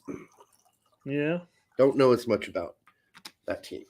I knew a lot more about him in the 80s, in the 90s, and even after that, when Palermo were playing in the top Serie A. But all right, we got, oh God, another blackmail believer, huh? Thank you, Jeff Carlisle, for your awful journalism. Gio did anything but take the high road. He had his mom call and blackmail U.S. Soccer. You idiot! No, he did not. Time to delete your account as promised. Time to delete your account, you fucking idiot. Sorry, I said fucking again. God damn it. Pending. You're always pissing me off, Brett, with these I know it's pushing buttons on this. I feel like we're in 20 minutes in. I think we're past the algorithm at this point. Man, this JC Doney guy needs to delete his account. Telling other people to delete it when he doesn't even know what he Gio never, ever. There is zero evidence that he called his mom and said, "Mom, can you blackmail U.S. Soccer?" He couldn't blackmail U.S. Soccer anyhow. It would be Greg Berhalter you would need to blackmail, you stupid idiot. Don't even know what blackmail is, this guy. Well, again, let's just assume that her intent was to blackmail U.S. Soccer. What was the overall game plan? Hey, if you don't fire Greg Berhalter, I'm going to leak this story about something that happened in his past. Why would U.S. Soccer give two shits? We have the transcript from Ernie. That's not even what she did. What she did, word for word, go read it. JC Donnie, dummy, dumbass, is call Ernie and said, you think that Greg spazzing out at the immoral conference and talking about my son and telling how bad my son was, you think that's bad? Well, I got some bad stuff on Greg. You know, I got bad stuff on him too. He's no fucking saint. Let me tell you what he did. And then she told Ernie. And then, of course, later on when she was in there, she said, I had no idea Ernie was going to report me. Well, Ernie did report her. He immediately got off the phone and filled out a report of exactly what the conversation was and what she said. That is not blackmail. Blackmail would be her calling Greg and saying, Greg, if you don't fucking resign, I'm going to bust out this story. All right. That's closer to blackmail, but that's almost not blackmail either. Technically, that's closer to it. So I don't know. I mean, legal terms, I guess, just escape people. And I know somebody said, but you know, in everyday average parlance, that's blackmail these days. Okay, I guess. But it's not illegal. It's not in legal terms. And so anyhow, yeah, you just got me worked all up again. Well, Brett. what Mrs. Reyna did was basically yell at Berhalter and say, hey, keep my son's name out of your mouth. Through Ernie, yes. And well, no, he did. She did that during the World Cup. Oh, yeah. And then he went to the symposium and he found Gio's name in his mouth. Mm-hmm. And then, just like Will Smith, she walked up on stage and bitch slapped him. Him being Chris Rock in this situation, although, you know, I feel for Chris Rock in this situation because what the hell is he doing? But this is the scenario I've built up here. Okay. Your metaphoric scenario might be more confusing actually than in, you know. It's just the ability of saying keep my beeping wife's name out of your beeping mouth. Yeah, she was upset by it. There's no doubt about it. I am glad that Chris Gary's adding Jeff Carlisle because that shows you've actually got a pair of balls. Because a lot of people go on Twitter and complain about other people. And as I have always done, I've always added the person I'm bitching about. I added at Jeff Carlisle. I've added at Alexi Lalas twice, 3 times. He's never replied to me. I added everybody. I added at Max Bretos. If you're going to disagree with somebody, don't be a child. Don't be a scared little wussy. Add them so they can see it. And I think that I give Chris Gary balls for that. Although he should know Jeff Carlisle will read it and probably just go, I'm too big for you. I feel like when you're talking about somebody like Jeff and these bigger named people, they probably have so many notifications that they literally just don't even bother. They may click on it just to get rid of the 99 plus over here at the bell. But even then, it's just going to constantly be upticking, and they're just going to have to constantly do that. So I bet you anything, they don't even bother. Yeah. Well, I did hear that my criticism of Jeff might have put us a step or two back with Herc and Seb. And I don't know why they would care. I mean, how much do they Same love? Corporation.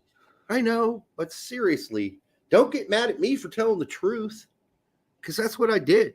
I called him out for writing bullshit and spreading bullshit and then not correcting it. And now we've got 55,000 articles about goddamn blackmail. And we got morons like JC Doney who've read those articles and believed them. A year later, almost a year. A year later. As far as the investigation coming out, almost a year. We were a couple months off, but still, almost a year. And people are still out here going, it's blackmail, it's blackmail, it's blackmail, it's blackmail. Did they read the investigation's conclusions that there is no evidence of blackmail? Did he read the conclusion?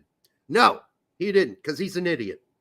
He's an idiot. Just like 95% of the people that post anywhere on social media, not just on Twitter, but anywhere, they're all just title readers. They just read the title. Oh, Reyna's blackmailed Berhalter in U.S. Soccer? Oh, my God. If you're going to go running around saying shit like that, at least read the investigation. Educate yourself. So when you come out and you talk on X, you're not a complete moron like this guy. Like, read the report. It's public. You can read the public investigation final report. It is out there. It's not like it's a hidden document you have to go find on the black market somewhere. It's public, accessible. Unbelievable idiots that we got out there. Well, you know what else is public, Derek? Pictures of your penis? No, that's not public yet. Okay, that's good to know. If I stop paying him $1,000 a week, then they might. Oh shit! You're being blackmailed. All right, guys. Don't worry, Brett. They're just jealous. All right, Eden Terzic knows that he's under pressure at Dortmund, and his job is at risk. Good. The club is already looking at other coaches for the summer. A name that has been discussed recently is Julian Nagelsmann. Well, that's hilarious because Nagelsmann goes to Bayern, right? Sure. He actually has a better record than Tuchel. Yet Tuchel's got more time. Tuchel is going to get to coach till the end of the season, right? But they just let Nagelsmann go like, you're out, dick. Yeah. And I mean, it's just so anyhow, I hope it is Julian Nagelsmann. I think that would be great. Because I don't think it's going to be Hertzler. Hertzler at St. Pauli is going to stay with St. Pauli in their first season in the Bundesliga because they're going to get promoted. And he's the other German-American manager in the Bundesliga. The other American outside of Matarazzo. It's amazing how many people talk about, and we got a manager in the Bundesliga. And in Germany, no, we got two. Not in the Bundesliga, but we got two in Germany at least. And actually there's more because there's another guy coaching who's actually born in the United States as well, who coaches in the lower leagues in Bundesliga 3. So it's not like there are no Americans in managing in Germany, like that discussion they just had with Germaine Jones on the what is it? CBS. That show, Kicking It. Yep. And they were like pretending there are no American managers outside of Matarazzo in Germany. There are. The best manager in two Bundesliga currently is an American, Fabian Hertzler. All right.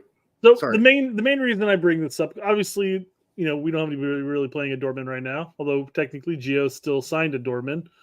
And he extended his contract for another year. So he has 2 more years on his contract right now. But Dortmund only did we talked about this. Dortmund only did that really so they have a little more negotiating power this summer. Now the big question is obviously with Terzic gone, if somebody new comes in, I guess we haven't really started to sit down and think about whether or not maybe Gio might sit there and say, well, maybe I want to resign under this guy or whatever. Well, it would take a conversation and see, I guess, but he's gonna get a chance to figure that out, right? Yeah. Nagelsmann will come in, and then he'll get to play under him. And if he doesn't get playing time, then he'll start asking to be sold again, right? So yeah, I think that's. I imagine whatever communication they're going to have is going to happen before during the summer window, and we'll find out whether or not they're going to want to wheel and deal, or if Gio's going to want to resign at that point. No, he's already re-signed. No, he signed a year extension is what he's done. Yeah, so he's going to be there. What you're saying is, they've got to make the decision fast because it's only a year extension. So no, they're going to want to make the decision this summer. Now, mind you, they could wait till winter, but then you're going to hit the same problem we have this winter when there's not that many high spending buyers. They're not going to want to go into their final year of the contract with a decision not made at that point. But here's the problem. The problem for Dortmund is that if this continues to go in the way it is going for Reyna at Nottingham Forest, and he never really gets to play but 10 minutes a game, his value is going to continue to drop. Sure. And then they're going to say, oh, God damn. Well, let's at least re-sign him for another extra year. So that's 2. So we can play him this year, build his value back up, and then sell him the year after. I mean, we'll see, but that's typically what they've been doing with Reyna and other players at Dortmund for years. If they had, that's the thing though. If that was their plan all along, they would have kept him this winter and just played him more this winter and sold him in the summer. The reason why they extended his contract is so they have more negotiating power this summer. No, the reason they got rid of him is because he demanded to leave. Demanded. He demanded he be let go to go on loan. Yeah, you just say, hey, no team's really met what we were asking for. He was unhappy. He voiced his unhappiness. They let him go on the loan. Now, they could have said, fuck you. You're staying. We've seen it before. We saw it with Bobby Wood, with Hamburg. When he's like, okay, I'd like to go on another loan. They said, fuck you, sit down. You're not going anywhere anymore, but you're not playing either. So go play with the 2 team. Like, we've seen that happen. So when a team feels betrayed. Now, apparently they have some sort of loyalty to Reyna, because when he made the demand, they acquiesced eventually. But and said, okay. They acquiesced on their price. They acquiesced on everything and let him go to Nottingham Forest. But if this crap at Nottingham Forest continues, I will eat crow, number 1. And number 2, his value is going to drop like a rock. It's going to drop like a rock. Again. What was he worth? 40 million at one point? Prior to his injury, yeah. Yeah. 40 million. Now he's worth 20 currently. Last I heard, it's discontinued. It'll drop to around 10. Oh, sure. It's going to drop more here. Yeah, absolutely. Because lack of playing time in its own right is going to be the root cause of that.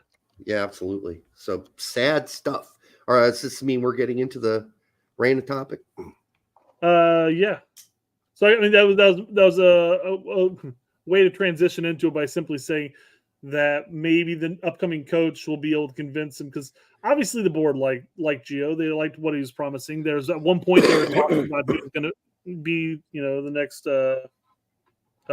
Marco. What's his face? Marco Royce. But he had his teammates calling him the American Dream. In particular, Holland calling him the American Dream. When those two played together, they were amazing. Him and Bellingham too, yeah. And Bellingham. I mean, that was a great generation of players there.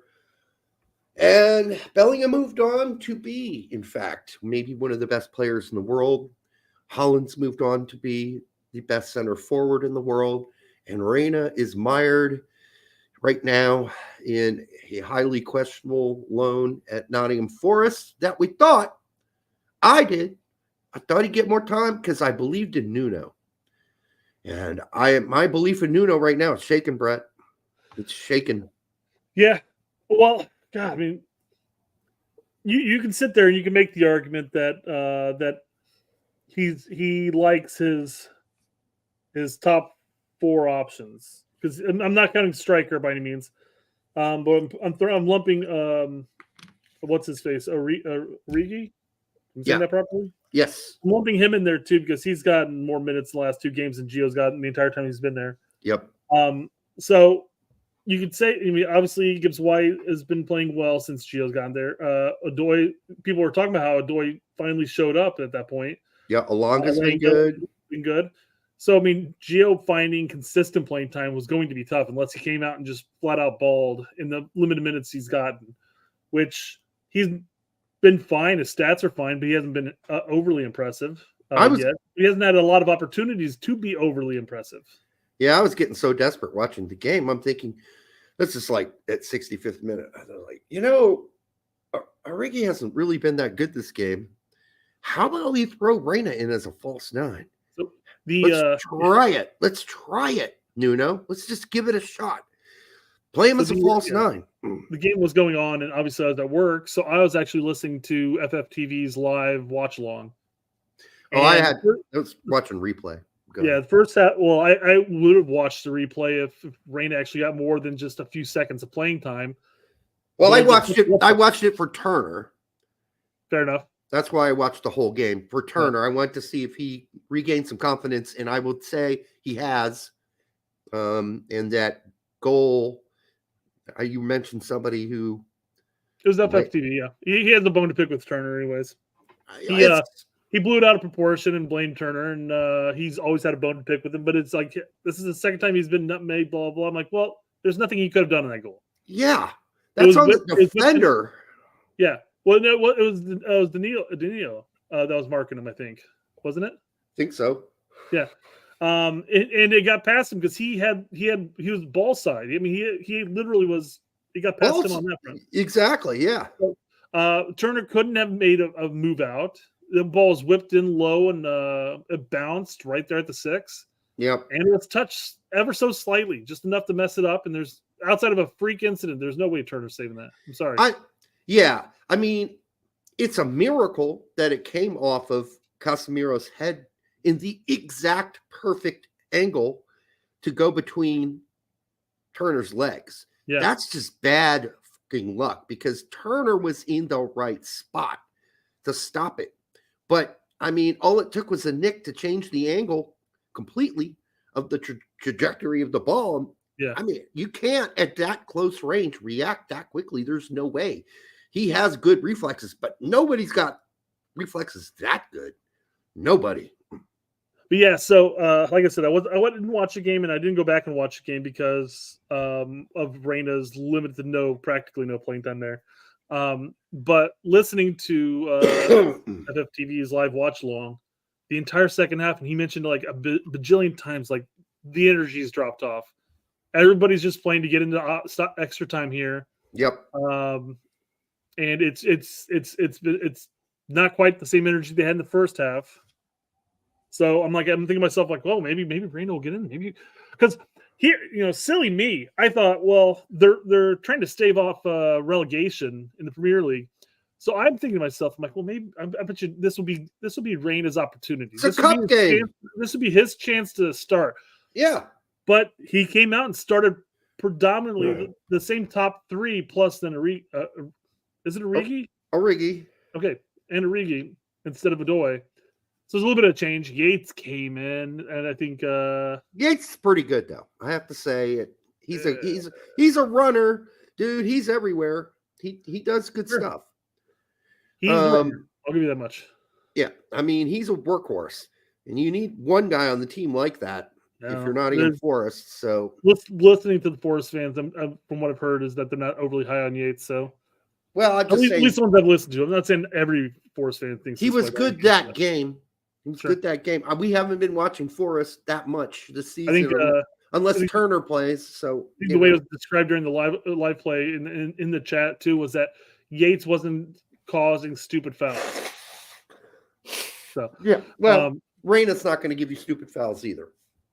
Well, no, they're saying that that's. I'm surprised that it hasn't happened. Basically, is what they're alluding to. As soon as Hudson-Odoi came in, by the way, I knew Reyna's fucked. But yeah, I mean, it's just. I thought this would have been the time. This would have been his chance.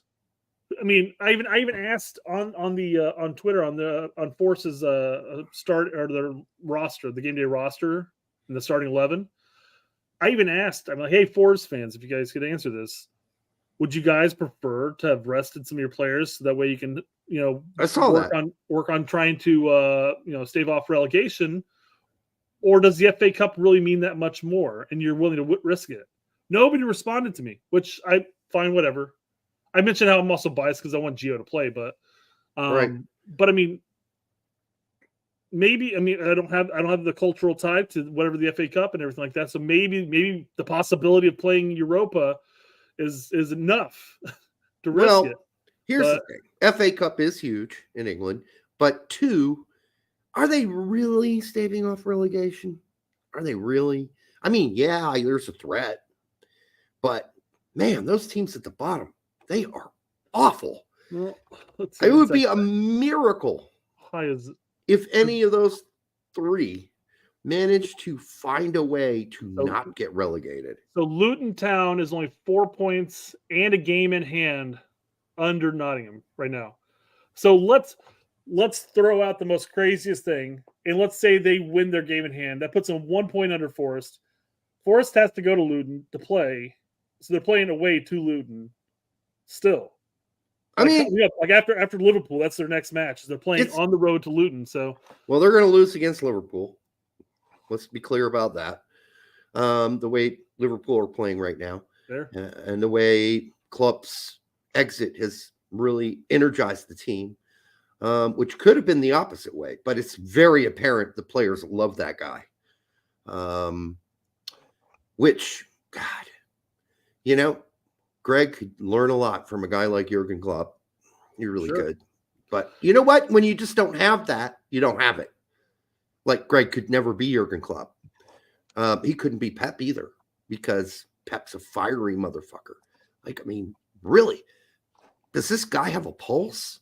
Does Greg have a pulse? Sometimes I wonder. He used to have a pulse as a player. Maybe he's been told too many times in his life that he's a jerk and a spaz and violent because he used to bang his head against lockers and stuff like that. And so he's like, well, now I'm old and wise. And I've got to put that facade on. He used to have a fire in his gut. What happened to that? What happened to that guy? At least have fucking fire in your gut. Like the Kansas City manager, Vermees. That guy's got fire in his belly. He's probably a better manager than Berhalter, too. Yeah. Forest are likely getting a penalty. There's that, too. So there's a possibility of them getting that, too. But, I mean, Everton actually got their points back, if I recall correctly, because they were in the same boat of getting dinged points. Yeah, there's no guarantee. They got 4 points back, and from what the podcast I do listen to for Forest, when they're talking about that, they're basically saying that most likely the decision for Everton would be similar decision that's going to happen to them as far as getting ding points or not getting ding points. So unbelievable. So maybe they should have sold a player or two during the break. But I don't know how much that would have remedied. So I guess what it was is they got 4 out of 10 points back, which is why Al was mentioning that they're likely to take a 6-point ding for Forest. Yeah, that'll hurt.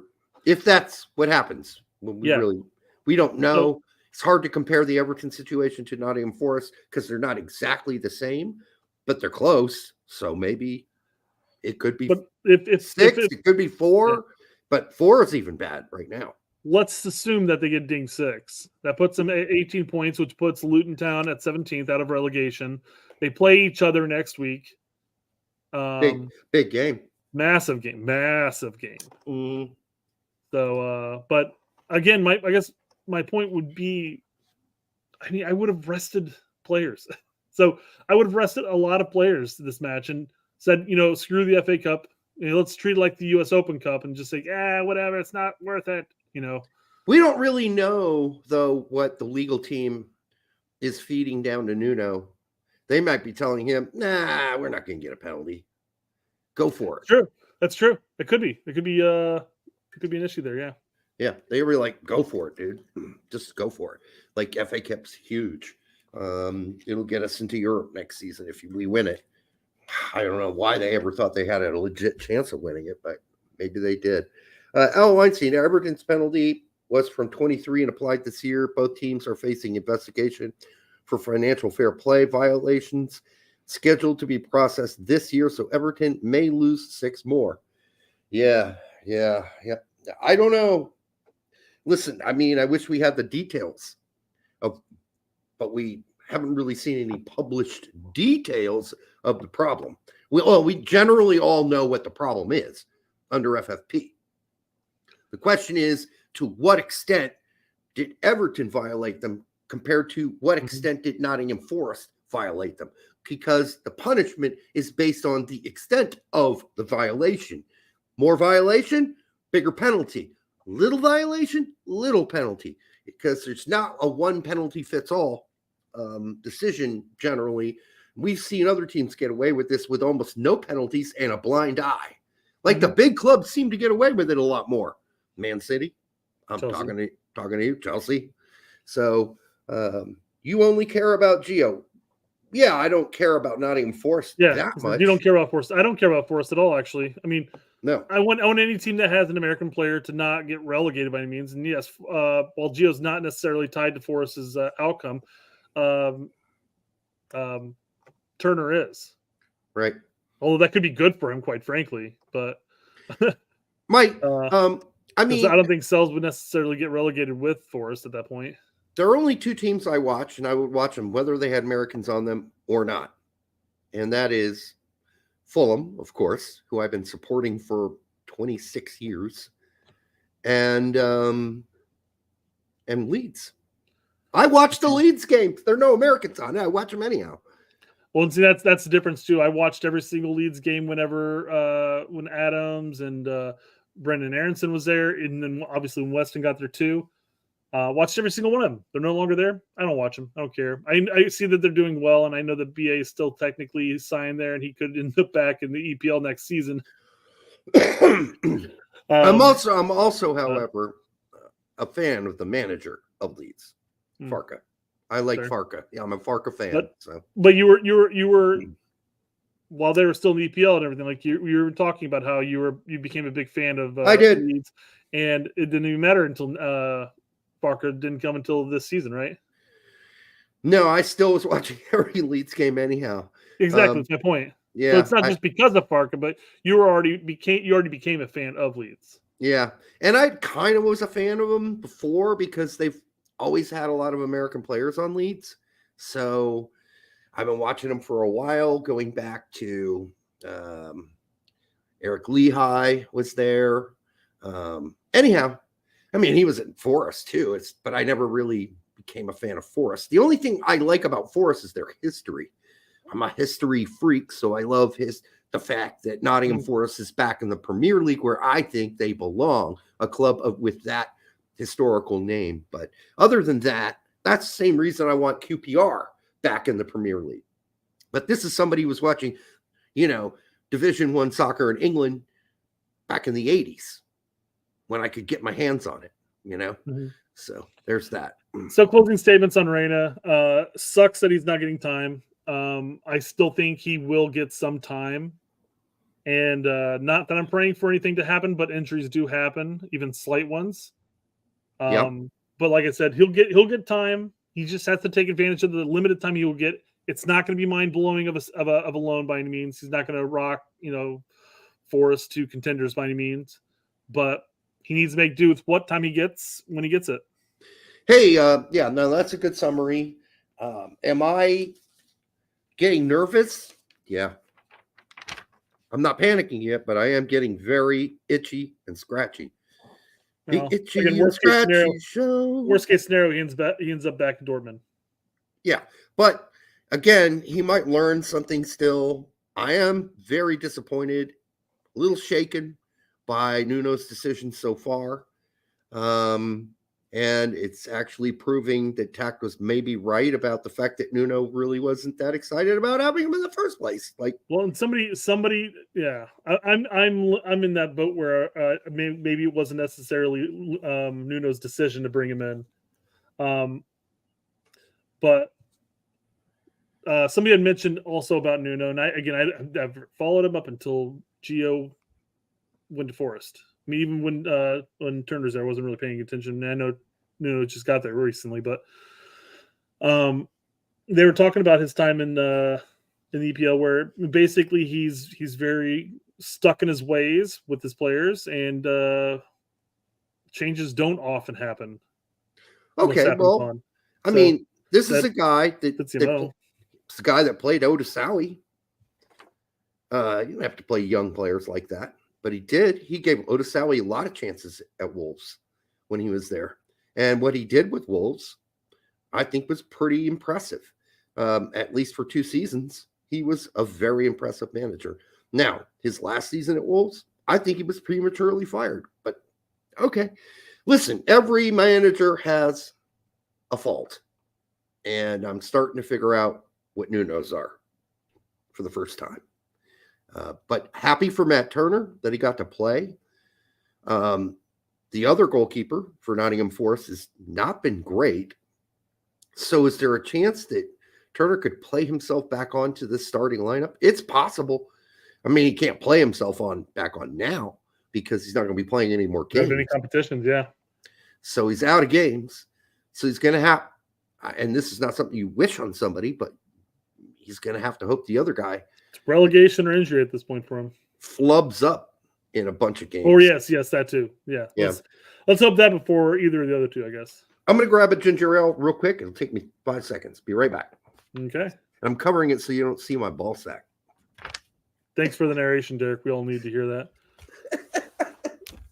So yeah, guys, we have a couple more segments here. I think when Derek gets back, we're going to talk about the rest of the Yanks abroad midweek, if there is much of anything left over. But we are going to talk about law. We're going to play a little another Lalas video where he talks about Don Garber's calling journalists lazy, which if we substitute a couple of the people in that conversation that he brings up, it's kind of hypocritical. We'll talk about that. And we'll also talk about Germaine Jones and the not so love feeling he gets when it's with U.S. Soccer. All right. Well, let's do it. Let's hop on that. You want to do your Yanks broad right now? Yeah. It's not covered enough of them, but let's cover the rest. So on Tuesday, Gio finally got some playing time for Como. He came in, played 13 minutes. Como won, still at the top, near the top of the table. So they're fighting on. Whereas you got his name right. Good job. Yeah, whereas Novakovic went 74 again. He's a regular starter for Lecco, but they just keep on losing. Keep on losing. They're looking like they're heading towards Series C. Busting your balls. Not that you said it wrong, but anytime he gets brought up, it's always posted. Isn't that what BMR is here for? Fixing our errors, busting our balls, and maybe there's another one I don't know about. Certainly not rubbing our balls. All right. Turner went 90, as we talked about. Reyna went 4. Here's the one. Hey, Derek doesn't follow and track the young players. Why should? Well, yes, he does. You're not attracted to young players, you just say? No, doesn't follow them. I do follow them, the younger players, because here we had Paulo Rudisill went 45 for Feyenoord's U19s in a loss to Bayern's U19s. Oh, yeah, I saw that too, yeah. Yeah, you did? I saw it on Twitter. People posted about it. Yeah. So Rudisill's playing. I don't watch the game. Right. Yeah, that's impossible, actually. Stanko went 25 in a loss for Lamia. Busio 59, so pulled in the 59th. But Testament went the full 90 in their win and getting them into second. Solid second there in Serie B. And then MLS stuff, Quinn Sullivan, a goal and assist versus Saprissa. Jack McGlynn, an assist, 90 minutes in a 6-5 aggregate win over Saprissa in the Champions Cup. So we're seeing a lot more Quinn Sullivan and Jack McGlynn this year for Philadelphia, both in these cup games and in regular season. This is good news. Yep. Good news, especially for McGlynn, who's had a rough time. Polvara was back from injury in the 18 for Aberdeen, didn't play. CCV went 90, got a goal. A goal, yeah. In the win versus Dundee. Not Dundee United, just Dundee. There's 2 Dundees. And then on Thursday. Is that a cup game or something? Or no. Both Dundees just happen to be in the SPL? Yeah, both of them are in the SPL now. Fair enough. Unless Dundee United got relegated last season. Or was that this? I don't know. Thursday. Actually, this happened Wednesday, but reported on Thursday. Brandon Vasquez, 90 minutes in a win. Didn't score this time, but he went full 90 for Monterrey against Joe Corona's Tijuana. Joe Corona went 81 minutes, and I had to look it up. I'm like, how old is this motherfucker? He's only 33, it turns out. I thought he would be like super young. I thought he'd be like 36, 37. No, that's what I was thinking too. When I saw that he scored a goal, because he scored a goal, right? Yeah, he scored. Yeah, he scored a goal, and I'm like, played almost the whole game. He still plays. Yeah, I mean, he played at San Diego Loyal last season, which I used to bring up at a certain person who used to watch our show here, who was always like, "Man, Joe, we should be calling up Joe Corona, man. He's awesome." I'm like, dude, he plays for the San Diego Royal. Seriously? Yeah. So anyhow, now he plays back in Liga MX, and he started. He went 81. He scored. Joe Corona? I don't know. Pop open a cold one. Also today versus Mocha, Nashville, Mackenzie Gaines had a goal in the win in the 4-0 smashing of Mocha in the Champions Cup. So I only bring up Mackenzie Gates because we used to track him when he was over in Germany. And now he is in MLS. So there we go. Here we are. Midweek report. Midweek report. Midweek report is done. All of our segments all sound the same. I can vary it up. Just depends.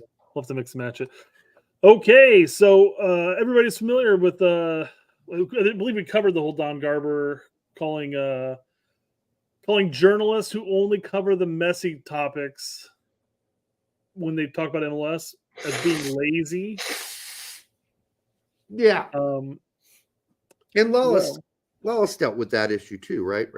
We're pulling that up right now. I'm just giving you a little intro to it. I mean, you could play it or not. Basically, he just says, "Well, we're playing it. We're playing what do you expect?" Again, we're playing it. We're playing it because the way that he words some parts of this segment is kind of hypocritical. But I agree with his overall sentiment in the sense that MLS paid a lot of money to bring Messi over. Of course, he's going to take the lion's shares of topics. Of course, he's he is. Big story. He's the GOAT. I mean, they're talking about Nashville fans are up in arms because the Inter Miami game tickets in Nashville are like $700. Wow, highway robbery. And people are like, I enjoy my season ticket, my tickets here at Nashville, and I went to this last week's game, but I will be damned if I pay $700 to go watch them against Inter Miami. Yeah, that's criminal. It is ridiculous. Yeah. So of course, every week there's going to be a topic.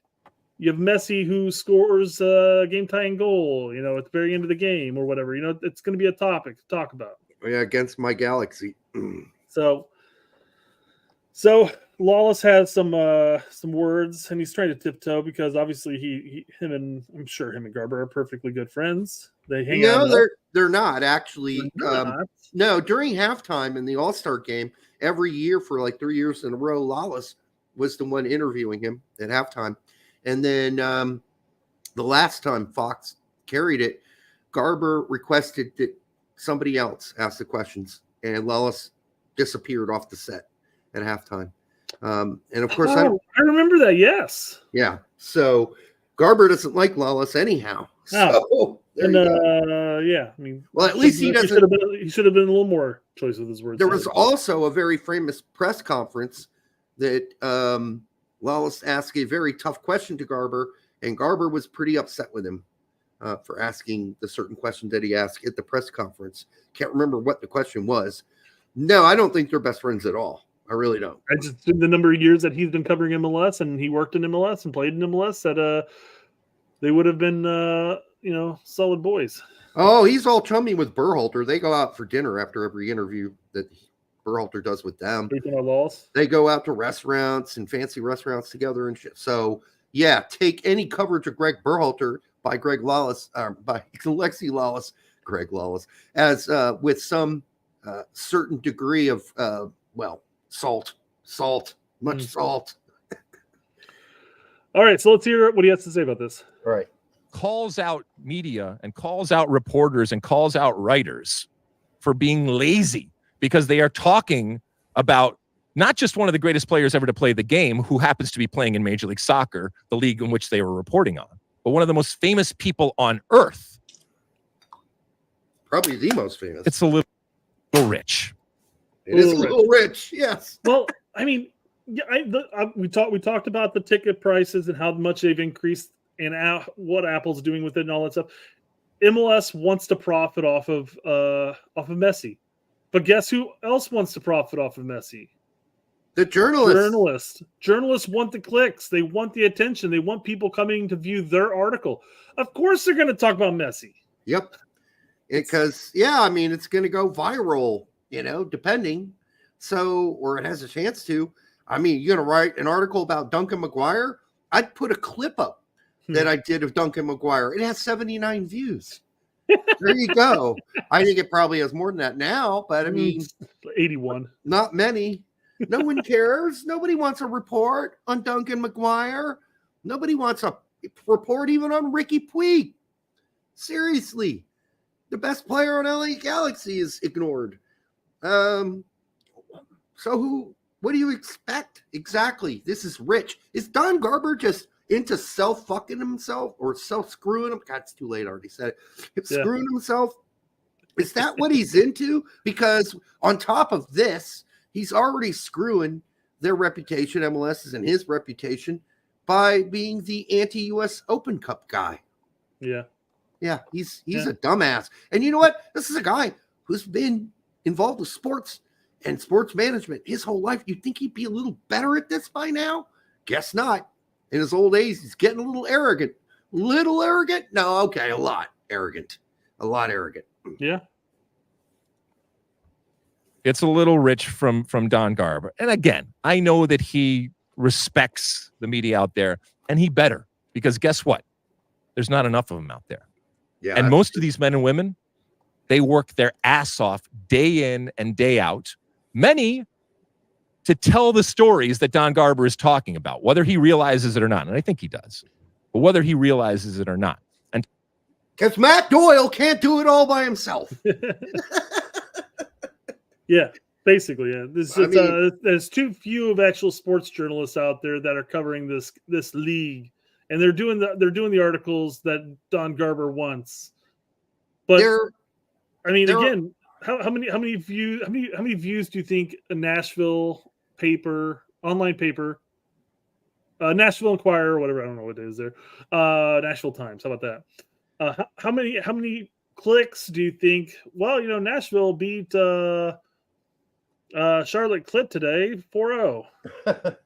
I mean, maybe if they did Clit, maybe they would get more clicks. Clicks. Probably right. But yeah, I mean, even in your own area, the city that you're playing in, just the simple coverage as far as the players who are playing on that team, you're probably not going to get a whole hell of a lot of clicks. There are 20 plus teams in this orgy to be serviced, and Matt Doyle cannot do it all by himself. So yes, you're going to need some other people that are going to be sucking at the proverbial members in this giant orgy. And yes, the first thing they're going to cover is Messi. You bet that's what they're going to cover if they're on a national scale.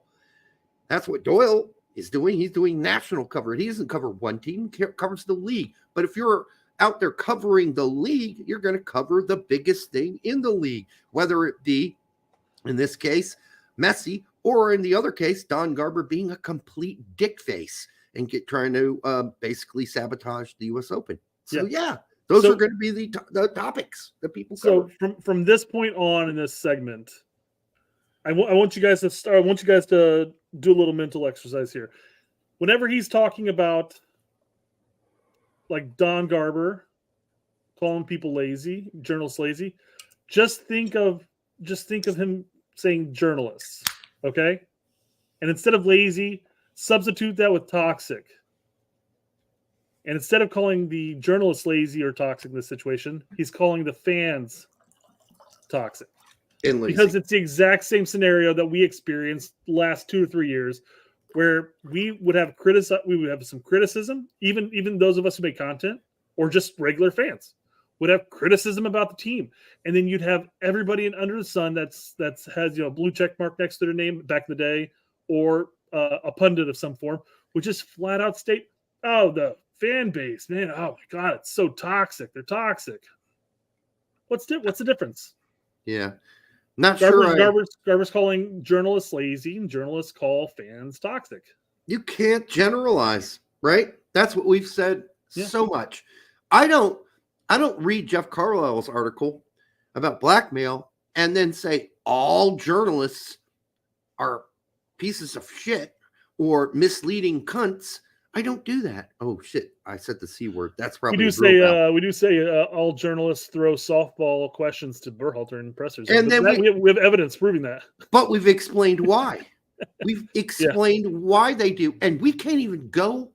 We can't. I wish we could provide you names, but if we could provide you names of all the journalists that have been on our show, who stay on after the show, and other journalists that we talk to offline that maybe have not been on the show, who said, "Yeah, you got to be really careful what you do."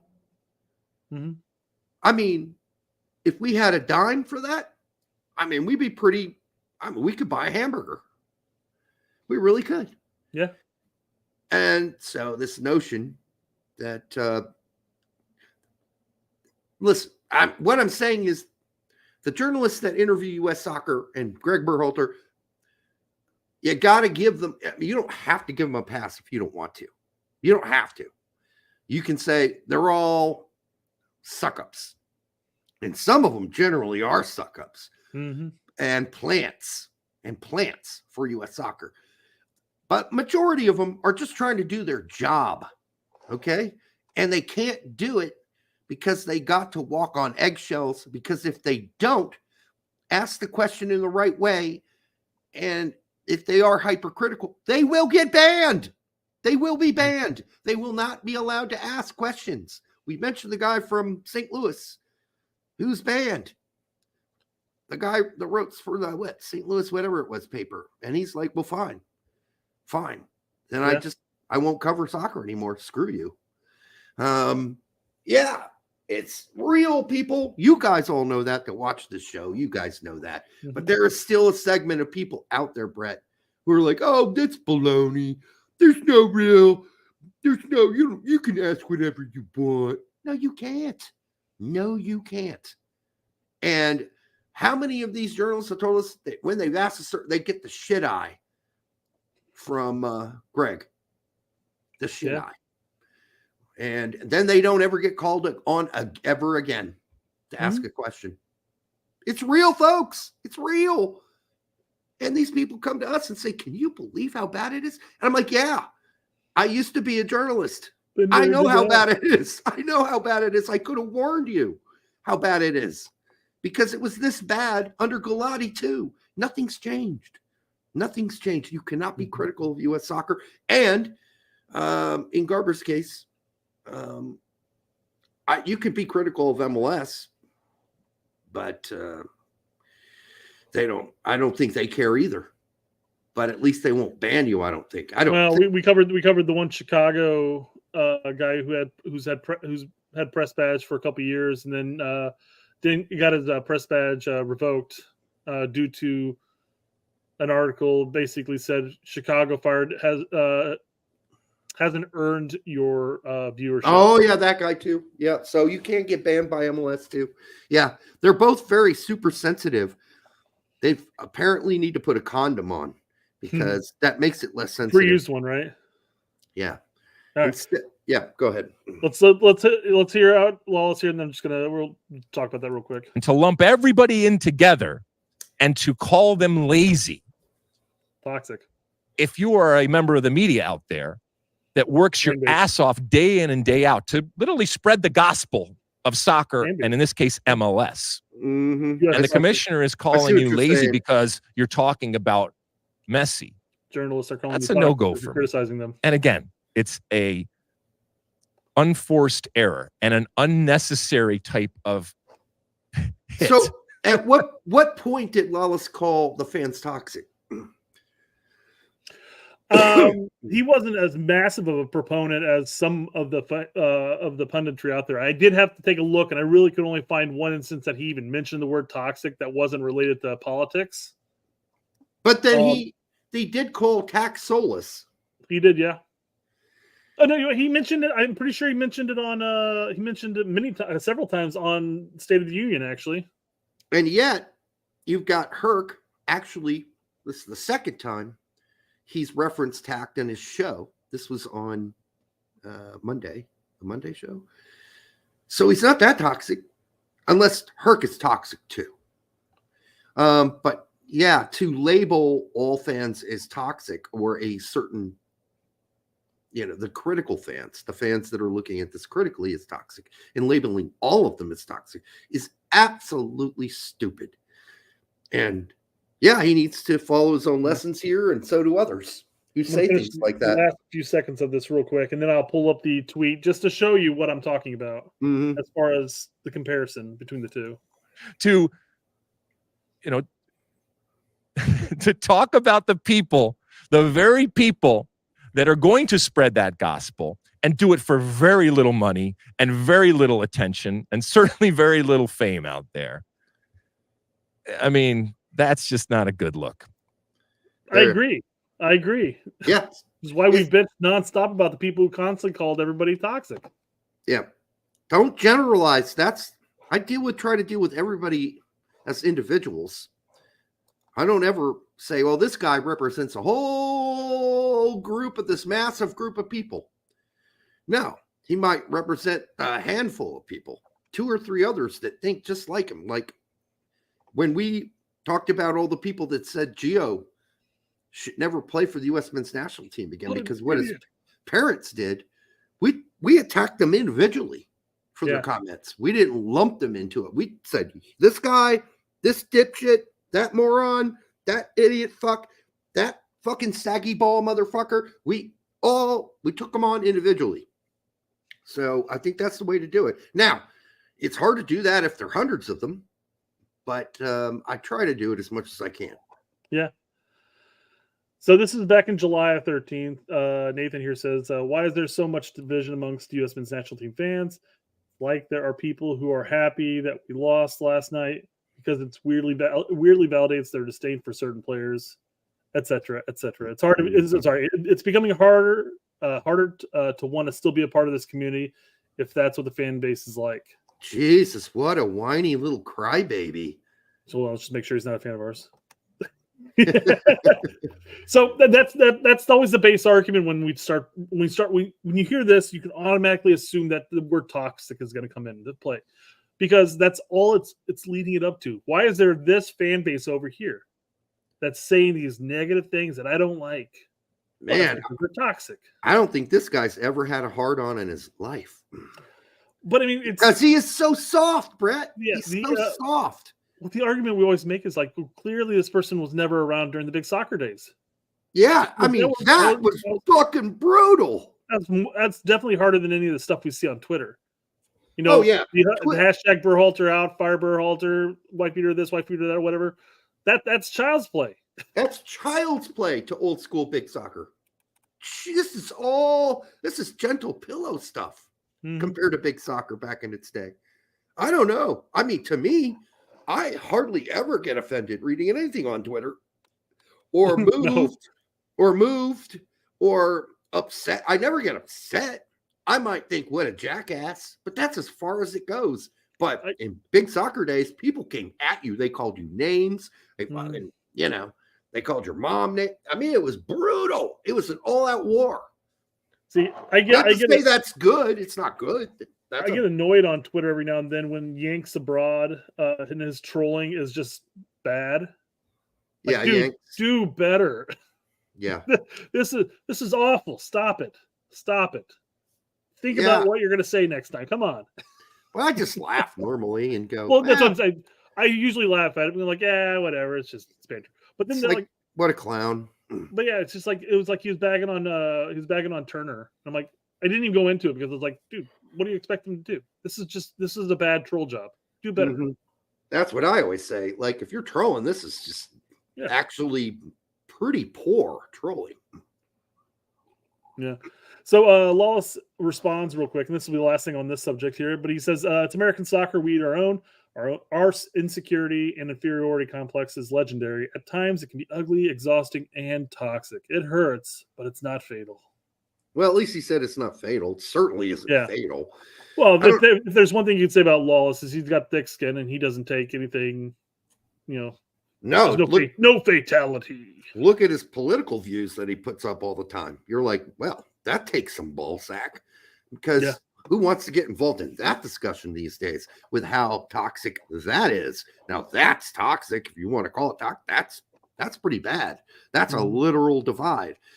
But most of the people on X actually have good arguments for their disappointments, for their criticism. I see some toxicity, whatever. Toxicity, but not a whole lot. I really don't. But I'm not on there as much as you are, so I don't know. I mean, I don't think what people label as toxic. I look at it and say, like, that's just their opinion. They don't like Berhalter. It's fine. No, They we can say don't. their elders out. Yeah. They don't like Aaron Long. Well, a lot of us don't. We It's don't fine. get that. We have obviously been given a pass, but others haven't. No. What I'm saying is I don't look at the stuff that people label as toxic. Oh, I don't either. So I don't get offended by it. That's why I would mean, It's not you want to bust Berhalter's balls? That's just part of the Who job. cares? Even Greg said it. That's part of the job, taking criticism. I can't help but think that it's just the generational gap thing there. Probably, but of course, not ever addressing any of the criticism. That would be nice if he addressed it instead of just saying, yeah, it's part of the job. Now, how about address it? How about the fact that your team looks constipated? How about that whole youth system, the women's team, and everybody plays the same way? There are a bunch of goddamn joystick robots out there. We have failed to develop a new generation of players that's creative, thoughtful. Like, who's going to replace the guys we got now on the men's team? A bunch of robots? I hope not. The good news is the current midfield we have has at least 2 more World Cups. So we got time. We got time, but geez, it's not looking good. We just don't need another generational gap there either, though, where we have that black hole. We don't need that in. No, we don't need another Breck Shea era. Yeah. Players. Germaine Jones, German-American, responds to Landon Donovan's comments that U.S. native players cared a lot more about the national team than dual nats. Kicking it is okay. So didn't Landon address, though, Germaine Jones and say, yeah, but not Germaine Jones. He was in it. He was maybe later on in life, but I mean, Germaine Jones makes it sound like this is what he felt like when he was playing and stuff. Well, that's true, but Landon, in his interview on this same show, Kicking It, said there were, but not Germaine. Germaine was one of the guys that I knew I could count on. So interesting that, well, Germaine says he watched Landon's show, but sure. Yeah, here we go. This is how I'm just saying, if you're beefing with, I'm not saying they're beefing, but I mean, let's say you're beefing with somebody for a decade, and maybe you feel like nothing's been resolved, and then all of a sudden you see him on a show, and he's like, "Yeah, but not him. No, I could rely on him." And you're probably just thinking at that point, like, whatever. Well, as we pointed out, if not him, then you can't make a generalization. Then, yeah, if not him, then you can't. It's all or none, right? Right. You have to say all of the dual nats we had on the team back then were garbage who didn't care about our team. But what Landon said, but there was an exception, and his name was Germaine Jones. Okay, hold on. Well, if there's an exception, then you can't make the generality. If there's an exception, and that was a pretty big exception because he was a starter. He was a star on that team and probably the leader of that team. Yeah, I mean, one of the leaders. Definitely heart and soul, not carrying the armband. He was definitely the heart and soul. Right. All right, so here we go. Let's go through that. Did you feel accepted across the board? Because I mean, it was a few weeks ago, whenever we had Landon Donovan on the show. Months. About dual nationals. And he seemed to consider that oftentimes a relationship of convenience. And he felt like that connection that he wanted to see from players to America, to the country, wasn't necessarily there. And he seemed to feel he had a judgment attached to that. Did you feel accepted across the board, or did you feel like to some people you were trying to prove your Americanness or your ability to belong? Yeah. So, just got to pause it here, of course. I think we've already gone a little too long in that segment, so hopefully they don't come by kicking us. Probably not, because you were correcting it so often, but I couldn't get the freaking audio to click over. I'm like, how am I going to? I'm like, go to the audio. I'm like, all right. Yeah, I know. Oh, what the heck? Why isn't this working? I saw that. Now, I think the other fascinating part about this interview, if you watch the whole thing, is the relationship between Germaine Jones and Dempsey. And it seems like this is with everybody that comes on the show had something with Dempsey. Like they respected him, but they kind of were a little afraid of him, like because he's a wild beast. They beefed with him. And in this case, both of them got over it when they had beef on the field. But they're both so much the same guy. They're both angry people, angry players. And so another instance that we've seen this, We saw it with Thierry Henry and Dempsey and their connection about being angry players. Now we're seeing it again with Germaine Jones. Just one thing I'd add that we're not going to really cover in this. We're all seeing this, yeah. Yep. Yeah, and actually I watched the show, when I decided to come for this country, I did everything I was asked to. Kind of has a very Trevor Noah sound to him almost.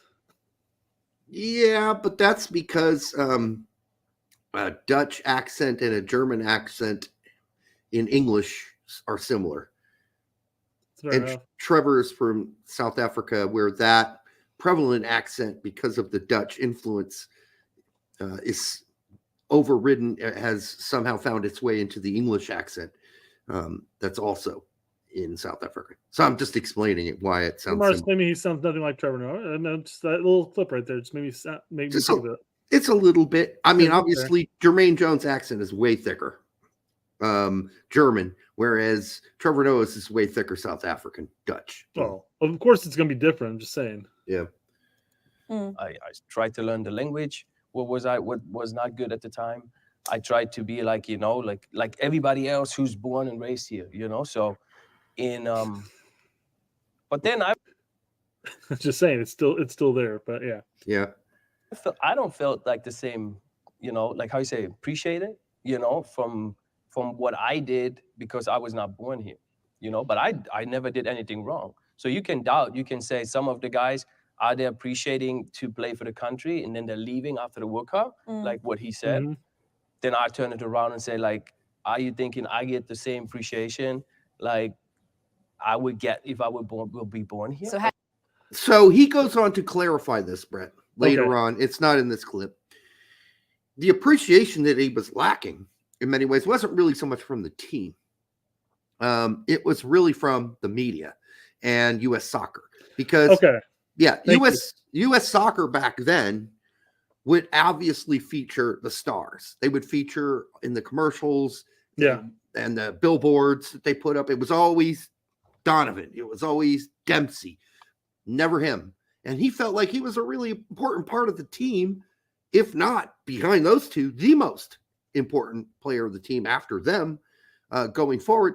And he never got any appreciation or recognition from U.S. soccer. Listening to that part right there, and this is what I thought when I first listened to it as well. I'm like, is he talking about the players or is he talking about the fans? I didn't even think about the media and the organization as a whole. And I haven't watched this whole clip by any means. I watched the 2 minutes and 32 seconds of it, but I think the consensus outside of the very small minority of people that were on Big Soccer and all the forums that were saying, like, we need to stop recruiting players that aren't from the United States, that questioning whether or not these dual nats who are born and raised in other countries that still have U.S. citizenship, whether or not they equal the same citizen as somebody who was born and raised here. So outside of that small minority, I thought the overall consensus was that Germaine Jones was loved by all fans. I loved him. Very rarely did I ever come across anybody who didn't like him. Everybody seemed to love him. But it's a similar message that we heard from the former U.S. women's national team player in the same show. What's her name? We love her. I especially love her. Hope Solo? Nope. No, Solo. Seriously? That's the one you're going to pick up? Big nose. No. Okay, you were being sarcastic if you said that, but no. Oh, the chick that's on Fox now? Yes. Carly Lloyd. Thank you. Thank BMR. you. God damn. Thank you, BMR. You rescued us again. She did not remember her name. She looks like one of your aunts, you said. She looks like my aunt. Absolutely. Or did. My aunt's a lot older than her. So Carly Lloyd came on the show and said the same thing. She's like, I thought I was one of the more important players. But when it came to U.S. soccer and promoting the players to for commercials, and this happens for the men too. Like if you want to get a commercial, get paid by Visa or Subway or whatever. First of all, those corporations contact U.S. soccer, and U.S. soccer says, yeah, we want you to promote. Here are the people that are available for your commercial. And they would push certain players. Obviously, they pushed Rapinoe in the past. Morgan. Never Hope Solo, by the way. But they didn't push Carly Lloyd. And we deeper into this conversation, that's what Germaine's really getting at. Like, he's never been on a billboard. He was never pushed by U.S. Soccer as a superstar person you need to talk to or feature in your commercials. U.S. Soccer shouldn't be in that business. U.S. Soccer should say, who do you want? They shouldn't be pushing certain players to say, who do you want to be in your commercial? Well, that's the thing, though, because here's their agent. Here's their agent. Go talk to their agent. You don't need to talk to us. We're not going to push a particular player on you. Who do you want is what they should be asking. Instead, U.S. Soccer has a list of players they want to promote. They push those players because that's part of what they do. And I think that's garbage.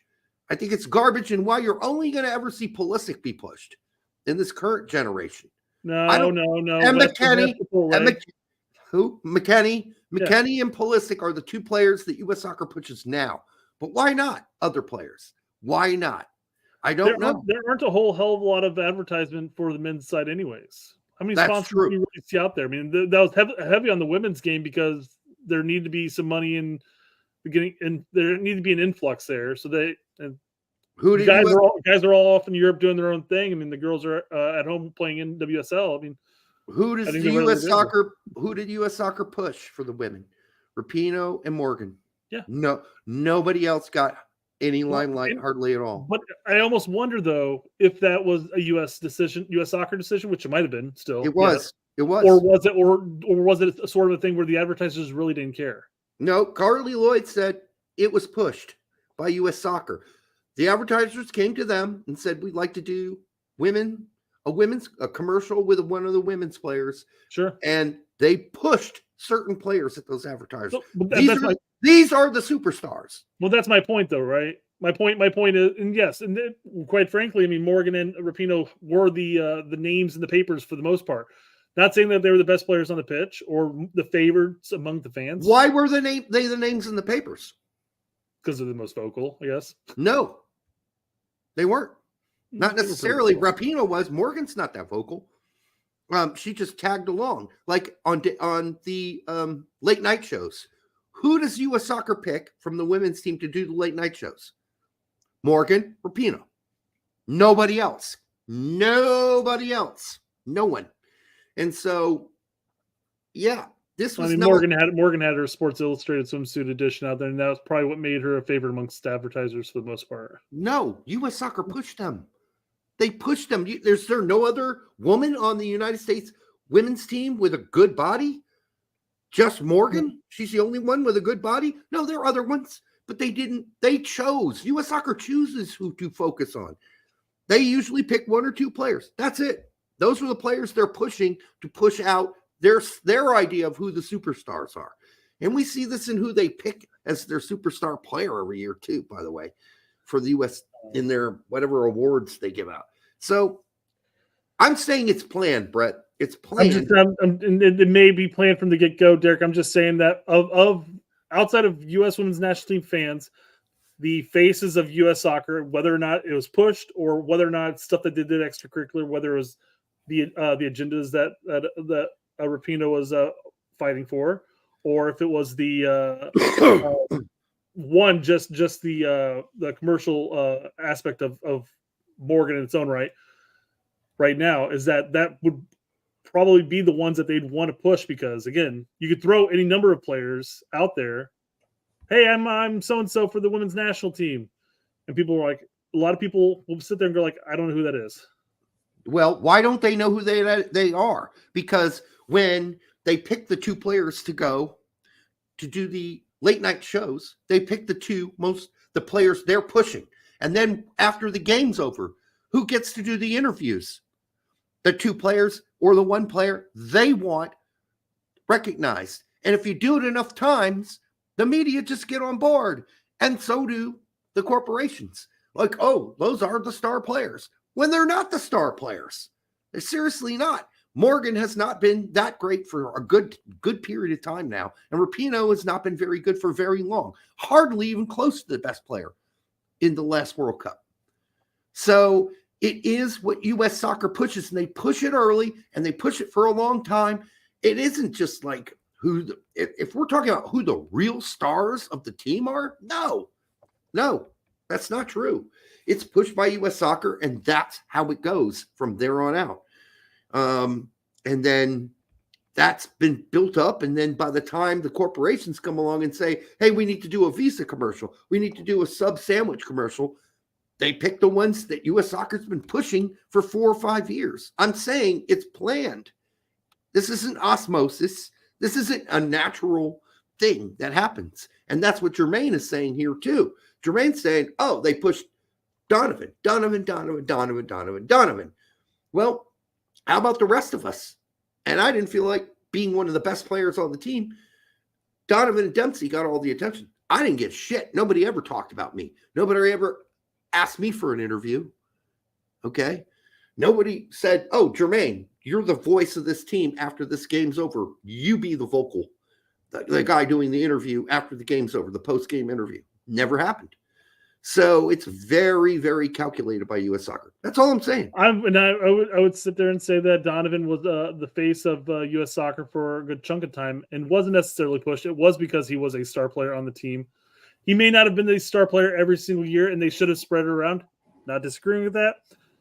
All I'm saying is that that's a little bit different, and I just think that it is different. When you're looking at the women's game, even though they weren't just picking out like a random young player of the like, oh, she's this Alex Morgan, she's going to be. No, she was good at the time.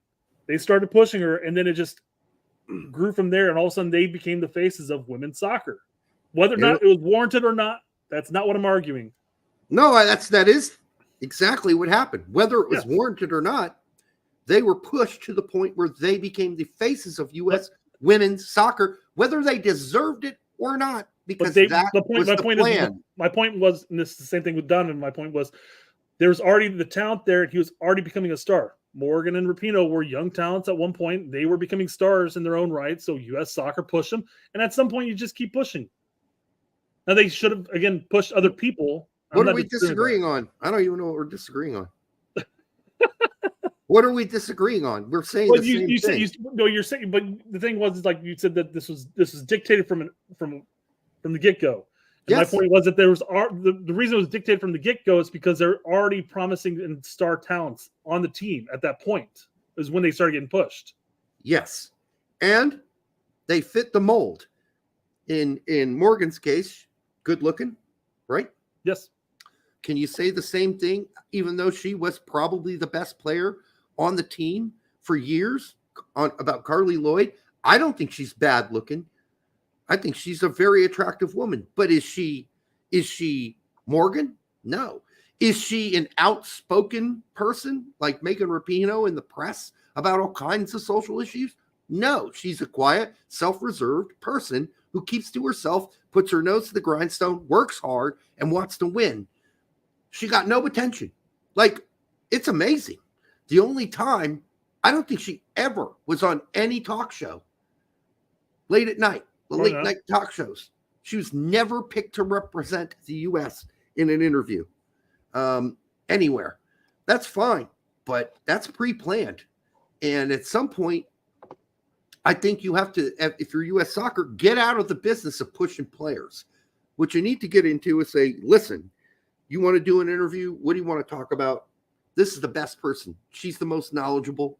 She's our biggest contributor. Or push them all equally. I don't know. But it shouldn't be just two. I don't know how you do it. But to me, it seems a little unfair that Carly Lloyd got totally screwed out of like major attention when she was for so long the heartbeat of that team, like on the field. Sure. Just me. No, I'm with you on the boat. Okay. We did get a super chat, and I went to pull it up, and I realized that I skipped a super chat all the way from the beginning of the show. So we're going to dabble into some music real quick before we get back into Germaine Jones here. Football's final frontier for yourself here. 269. Does Derek F with the Police, Rush, and U2? Do I F with them? I love the Police. The Police are, they made only a minimal amount of albums, but while they were around, they did some serious good shit. Rush, I mean, there's some good songs by Rush. Tom Sawyer. I can mention a bunch of others. I think they're generally a pretty good band. Technically, their drummer is probably the most amazing drummer that ever drummed. Yeah. Same with the Police. But at the same time, it's funny because I just watched an interview with the drummer of the Police yesterday on a very famous music show. I can't remember what the name of it is now. Also technically gifted, but couldn't ever remember his parts. Play the same thing twice. And then U2, listen, first couple albums, few albums, good. I have friends, I have members of my band, my former band, that love U2. But A, I'm never a huge U2 fan, and B, Bono's kind of a suck up to the freaking elite establishment. So not a fan of him. Andy Cook, $10. Thank you, Andy. What do you believe in, Brett? A thing called love? A thing called love? That killed me earlier. U.S. soccer pushing politics with the women's team was why Rapinoe couldn't be dropped. I would agree. That's probably because, I mean, there are a lot of people who argued she shouldn't even have made the team because her contributions at the last World Cup were poor. Yeah. Poor, very poor. Although you can say that now after this last game versus Mexico, everyone looked like shit. And so you have to start asking yourself, is that because these players on paper aren't very good? Or is that it is, and we said this earlier, the way they play. They look stifled. They look constipated. They look too pre-planned. Mm-hmm. But thank you, Andy, for the $10. Appreciate that, man. All right, let's jump back into Germaine's story here. In the name of love. 100%. Like if I can see it, even when I played overseas and I played Champions League, people would be like, "Oh, that's an American player." But if I play for the national team, I'm a half German guy. That's a tricky thing, though, right? Here in the States, because there's a lot of people that are even though obviously they're Americans, but there are a lot of people that are culturally tied to their culture, I guess. You know, you're Mexican American, you're African American, you know, whatever. Instead of just being considered American, and it's a tightrope to walk because some people just want to be American. Like what's Morgan Freeman has a very famous where he basically talks about the same thing. He's like, I'm an American, you know, more or less, but. Yeah, we see a lot of the hyphenated stuff. Italian Americans, Irish American. People can be proud of their whatever background is. And, you know, I'm a German American. I don't walk around talking about I'm a German American. I'm just an American. But I love certain German foods. There's a lot of culture carryover in my household, in my parents' household. That's very German. We call it Schinken. We don't call it whatever the Italians call the same sort of thing, because it's different. Schinken uses juniper berries. We eat Königsberger Klopse. We have dishes that we make that are very, so yes, it's okay to be proud of all of those things that are carryovers from your culture. And so we got to just be wide open. I think that's what makes America great, that I can go out and eat Mexican food, real authentic Mexican food. I can go out and eat French food. I mean, it's great. We have this whole plethora, all these cultures. Italian food is what's better than Italian food, I ask. You know, just make it yourself, by the way, because it's $30 a plate. It's expensive, yeah. When you go out, you can make it yourself for $5 if you just know what you're doing. So again, my point would be is that it's a tightrope. It's basically a tightrope that we walk as far as the media is concerned, because we were describing people. You know, instead of just saying, "Oh, they're Americans," well, we do say they're Americans, but we do emphasize certain cultural or, you know, split nationality. I mean, it happens. But future 11B here says just a feeling that it was every 4-year fans that mostly use the German American label as a negative, or any negativity. Like, I mean, all those German Americans, they're not real Americans type of thing. You know, it could be. We don't have a scientific study that will give us those as facts, but could be. Could be. I do think people need to get over it. Timothy Chandler's dad, Germaine Jones' dad, John Brooks' dad, all Americans serving in Europe, serving on German bases, American soldiers. That's as American as it gets. My dad is American. He met my mom in Berlin while he was stationed there. My mom, German, about as German as it gets. That doesn't make me less American. Doesn't make me less American. I'm as American as it gets, outside of the fact that I do eat Königsberger Klopse, and I do love Schinken, and I do love bratwurst. But lots of Americans like bratwurst. Who doesn't? Not going to count me out because I love bratwursts or wieners, Frankfurters. Oh, you heard it here, people. Derek loves wieners.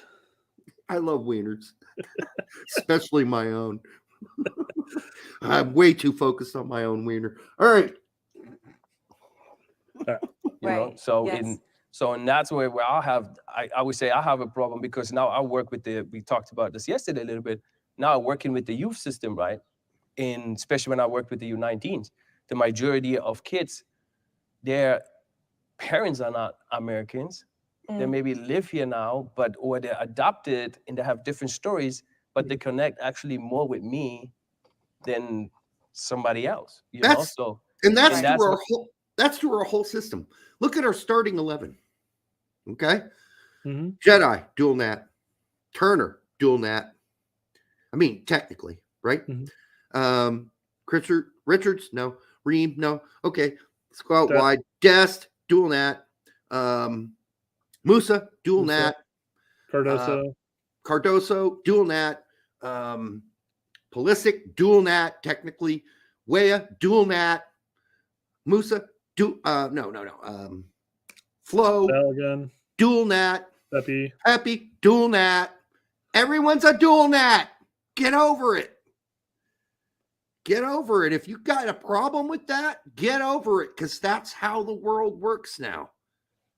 And there are significant portions of other national teams that are doing the same thing. It doesn't make them any less Brazilian or Argentinian or Italian, or in this case, American. All I care about is when they get on the pitch, they play their balls off. That's it. That's all that counts. They play their balls off for their teammates and their country. And hopefully we can get rid of Greg Berhalter so they can actually go out there and play some real ball, and feel like they have the ability to be creative and don't have to worry about the intrinsic robotic patterns of play that they have been ingrained to do under Greg's system. So there you go. Yeah. Where I'm like looking and say, is like, why are we putting like where you've been born or where you not been born? If you put everything down and you live the same way the people live here, and you accept the culture and all that stuff, it doesn't matter where you've been born. What do you feel connected to now? I always say that I'm half German, and I'm proud to be half German. Yeah, that's pretty simple. Although he just specified that, why are we splitting up the nationalities? Why aren't we just calling them Americans or whatever? But then he's like, I've always been proud of being half German. I'm like, well, that's what people are saying. Yeah, it's a little contradictory. I get it. That's what makes it difficult. That's what I mean, as far as this specific topic. Now, I mean, we may say, well, he's German American, not necessarily as an insult, like, well, oh, he's not as good as a purebred American.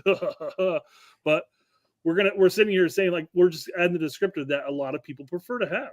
I mean, we're more than happy to call everybody who plays for the United States is just flat out Americans, because they are. Yeah, we can't get to the point where it's like Nuremberg, 1930, whatever the year was, and the Nuremberg laws. We're like, oh yeah, you got to at least be 75% German to be a German, because if you're too Jewish, you can't be a German. Like, what the fuck? We can't get to that point. All it matters is, are they committed to the team? Are they committed to winning? Are they committed to their teammates? That's all I care. Do they play their balls off when they're on the field? Because 50% Americans good enough for me. 25% Americans. I don't go into percentages. This isn't Nuremberg. This isn't the 1930s in Germany. We don't call people Mischlinge. And when people do that online and they say you're not American enough, they're basically Nuremberg motherfuckers who are like, yeah, I'm sorry, 25% American doesn't count. 50% American doesn't count. To me, that's not American. If you're doing that, dude, why don't you go back to the 1930s where you belong? Honestly, seriously, because that's ridiculous. American is American. You got American in there somewhere? Then you're American. To me, you got a passport? Are you a citizen? Then you're American. Good. I don't need anything else. All I need to see is your commitment to the team. That's all I care about after that. Are you committed to the team? Are you committed to your teammates? Are you committed to giving 100,000% when you're out there on the pitch? That should be all that matters. And Germaine Jones is an example of someone who came to the team and gave it all. He gave it all. When he was out there, that was passionate. He went into tackles. He was ruthless. He was on top of his teammates saying, that ain't good enough. You got to do better. He yelled at Clint Dempsey, and they talked about it in this interview. Get your ass back and play some defense. And Dempsey didn't like it at all. And they had some words off the pitch about it. But after it was over and they had their words, it was over. Although he did say, when Clint Dempsey ripped off his shirt and was coming at me, I'm like, okay, dude, no, we ain't doing it. This ain't going to a battle all right here. We're not brawling. But it was funny when he talked about it. It's like, but when he ripped off his shirt, I was like, what's going on with this guy? Yeah. What's wrong with him? So East Deflection here says this entire episode is really good. JJ just has a special talent for sprinkling a whisper of hot takes into a conversation. And his combination and earnestness and ambiguity is masterful. Yes. If coaching doesn't pan out, he should run for office somewhere. I mean, he is very ambiguous. This new ambiguousness, though, is on purpose because he's working, right? And he wants a future with U.S. soccer. And he had to start at the bottom instead of starting somewhere in the middle ground like Donovan would or did. You know, he had to start at the bottom, get his license, work his way up, blah, blah, blah, blah. And now the first thing he does, he's coaching that USL League One team, is he fired the whole team. He got there and fired the whole team, except for 4 guys who were still under contract that he couldn't fire. Pretty radical thing to do, but he said they were losers. They let the other coach before, the other manager before, just die off. They didn't even fight for that guy, so I don't want guys who aren't fighters. Jack Pineda for $2. Are you committed to giving good BJs? Who's that a reference to, me or you? I don't know. We talked about the beginning of the show. That could have been in reference to the hey, Brett will meet you halfway and give you a reach around comment. There's so many ways that could have been taken. It could have been good coaches because we had a BJ as a coach. Well, specifically when we talk about Brett hooking up with you for giving us a lot of money, it's always a reach around. No one here has ever requested or demanded that Brett give you an actual blowjob. Because as he mentioned early in the show, at the beginning of the show, that's not something he's comfortable with, even if he were a woman. It would be something he would have to work on. It was in reference to the commitment of the players. Guys, okay, now we're just kidding around, Jack. But not about the reach arounds. All right. Here's Winalda talking about the same. We just talked about East Deflection's comment about the Germaine Jones topic. So Winalda chimed in. I thought he was saying our episode was really good. All right. Watch Beckham Netflix doc. Landon was the only person in 17 years who called him unprofessional. He was out of line, challenged Jones' commitment to the U.S. men's national team. I don't remember hearing that. He was wrong and out of line. Great restraint from Germaine here. Love the podcast, but it's too PC, to be honest. I don't know about PC. I just think it's too, there are topics we're not going to touch here. Now, I think if you're calling that PC, that's fine. I get it, Eric. But I don't think he challenged Jones' commitment. In the interview that Landon did, he specifically called out Germaine Jones as the exception to the rule, or exception to his criticism. Well, and I haven't watched the Beckham series or whatever that's on Netflix that he's alluding to. But apparently there is a topic of Donovan,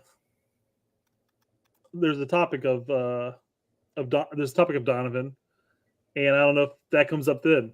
But again, the whole it doesn't include Germaine topic came out just recently and during this interview with Kicking It. Because that topic of the there's always been players who just use this national team and then forget about the United States afterwards has been public for a long while. Well, I always thought that was ridiculous too. You don't have to live here. I mean, after Toronto retired, he stayed in Germany for another 8 years, 10 years before he came to the United States to coach. Does that make him not American enough? Mm-hmm. He married a German woman. He has German citizenship, so now he's half German. Dolo's half German. He's got a German passport. So is he not good enough? Is he not American enough? No one would say that about Dolo. No one. Yeah. It's just a ridiculous conversation that we keep having here. But I guess we got to keep having it because it keeps coming up, in the media. So in the Beckham doc, I think I recall the narrator or someone saying that Donovan could have played for any club in the world, but chose the Galaxy because he cares that much. Cares that much. Pure comedy right there. He was scared to be rejected again like he was at Leverkusen. All right, to be totally fair to Donovan, he did go play 2.5 seasons or about at Everton and was pretty good. And 1.5 season at Bayern. Well, he's not so good there. Not so good there. I don't think Klinsmann ever forgave him for that because Klinsmann really stuck his neck out at Bayern to bring Donovan to the club. And Klinsmann never really got the commitment from Donovan that he wanted when he brought Donovan there. And he never forgave him for that because the German press took Klinsmann to town about bringing Donovan to Bayern. They're like, what's this clown doing here? He's not good enough to play for the best German team. No way. And Klinsmann supported Donovan in the press and said, he's going to be great. Give him time. And it didn't work out. And it made Klinsmann look bad. I mean, Klinsmann made himself look bad with his team, his players who didn't like him there either. Then he got tossed out by Karl-Heinz Rummenigge, and it was over. So there you go. Eric does chime in again and says, I caught that too. Even my 15-year-old was smart enough to say that's not true. But that's the narrative. But that was the narrative, and the American media believed it still do. What about dual nats? No, about Donovan could have played for anywhere, but he chose because he cares so much about MLS and the Galaxy. Yeah, that's a joke. He went to Bayern. It failed. He went to Everton, and it was a mild success. People forget that it was a success, that he was player of the game several times. I think he made player of the week list once when he was there. He was loved at Everton. They wanted him full time, but they could not afford the sellout clause that the Galaxy had. So, I mean, they couldn't afford it. It was too much money. And Donovan would have lost money, too, taking the deal. So he's getting paid a buttload at the Galaxy. So, no, I mean, Donovan's explained this. He's a very,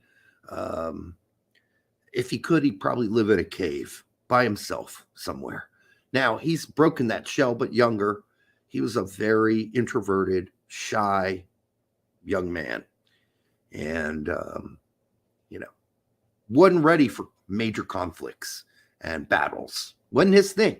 Easier to just play in MLS. So, yeah. So Dan does comment on that whole he was scared to get rejected by like he was at Leverkusen comment by saying disrespecting legends that have contributed so much, giving U.S. men's national team fans so much glory to forget or the ignorance of it. Now mocking them defines when they were born. There's some truth to that to an extent. I mean, I feel like that's with any generation of player. I mean, I'm sure people who are 18 through 24 now aren't looking back at the 94 World Cup team going, oh, geez, they probably would be looking, man, they would get slaughtered if they were playing the team today. We talked about that. Mm-hmm. I mean, you have a little more familiarity. That was my first World Cup. And obviously following it from then on out, but. Yeah. Yeah, saying he was scared to be rejected by Leverkusen is not fair. Like, you got to know the whole story.